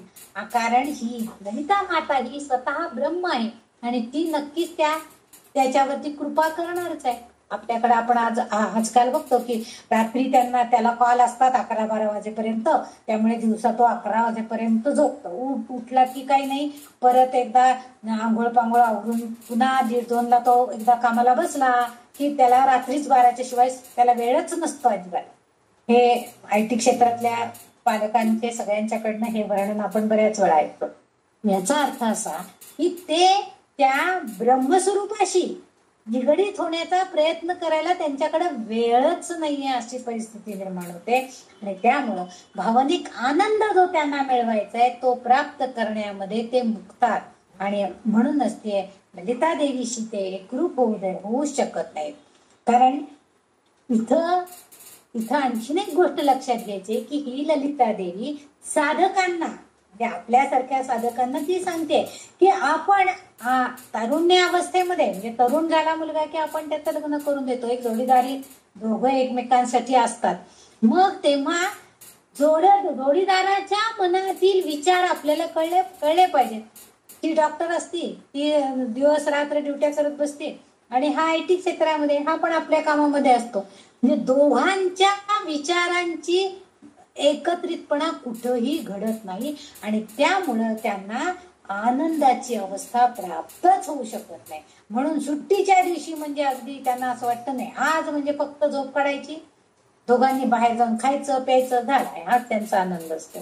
परंतु जेव्हा मनाची एकमेकांच्या मनानी जोडली जाते तेव्हा जी आनंदाची अवस्था प्राप्त होईल ते करताना आपली कर्तव्य पार पडणं, त्याच्यामध्ये निर्मिती, पालन, विघटन या सगळ्या क्रिया जशी माझी ललितांबिका करते, ललितांबिकेच्याकडे बघितलं तर आपल्याला दिसतं की ती निर्मिती पण करते, त्यांचं पालन पोषण करण्याचं पण काम करते, त्याचं विघटन पण करण्याचं की म्हणूनच म्हातारी माणसं केव्हा ना केव्हा लय पावतात, मरण पावतात. म्हणजे त्यांचा आता ह्या जगामध्ये उपयोग नाहीये हे तिला कळतं, ते विघटन होतं. परंतु आता यांच्या घरामध्ये एखादा पाळणा हलायला पाहिजे म्हटलं की तिथं निर्मितीचं कार्य, ही सगळी तिची कृपा दृष्टी आहे. त्यामुळं ही माता आपल्याला हाच संदेश सांगते की साधक जनांनी, भक्तगणांनी यौवनात मदानं उन्मत्त व्हायचं नाहीये, अत्यानंद प्राप्त करा आणि नम्रपणे शालीनतेनं, मद शालिनी दुसरा शब्द जो आहे तो महत्वाचा आहे, शालीनतेनं आपली संसारिक कर्तव्य पार पाडा, म्हणजे आपोआपच तुम्ही आनंदी अवस्था प्राप्त करू शकाल. म्हणजेच गीतेतला जो कर्मयोग आहे तो तुम्ही अंगीकाराल. कर्मण्येवाधिकार असते मा फलेषु कदाचन, हेही तुम्हाला कळून जाईल की मी काम केलं म्हणजे त्या फलाची अपेक्षा, मग मला एवढं काम करतोय म्हटलं मला एवढा पगार दिलाच पाहिजे, मला एवढं पॅकेज पाहिजे, ठीक आहे ना, पण 2 पैसे कमी मिळाले असले तरी चालतील, पण मला जर आनंद त्या कामातनं मिळत असेल तर ते काम करायला काय हरकत आहे. पण नाही, त्या कामाचं फळ मला मिळालंच पाहिजे. आणि ही हेतुरहित कर्म करायला आपण शिकायचंय आणि मग आपोआपच आपल्याला आनंदही मिळणार आहे. आणि हेच या मदशालिनी ह्या नावामध्ये आपल्याला अपेक्षित आहे आणि हेच त्यांनी आपल्याला सांगण्याचा प्रयत्न केलेला आहे की जेव्हा देवी तिच्या मार्फत आपल्या सगळ्या साधक भक्तांना हेच सांगू इच्छितात की साधक भक्तो, तुम्ही तुमच्या उन्मत्तपणा किंवा तुमचा जो अत्यानंद आहे तो नम्रतेनं धारण करा, शालीनतेनं धारण करा आणि समाजामध्ये वागताना किंवा इतरांशी वागताना अतिशय नम्रपणे वागा. आणि आपल्या जोडीदाराबरोबर सुद्धा, जोडीदाराबरोबर इथं का मुद्दाम उल्लेख केलेला आहे की इथं त्यांनी असं म्हटलेलं आहे की यौवनामध्येच फक्त हे शक्य आहे, म्हाताऱ्यांची लग्न होत नाहीत किंवा लहान मुलांची लग्न होत नाहीत, यौवनामध्ये आल्यावरच आपण त्या युवतीचं युवकाशी लग्न लावून देत असतो, म्हणजे जोडीदार असतो. मग तेव्हा आपण एकमेकांच्या विचारांची अवस्था समजून घेतली पाहिजे.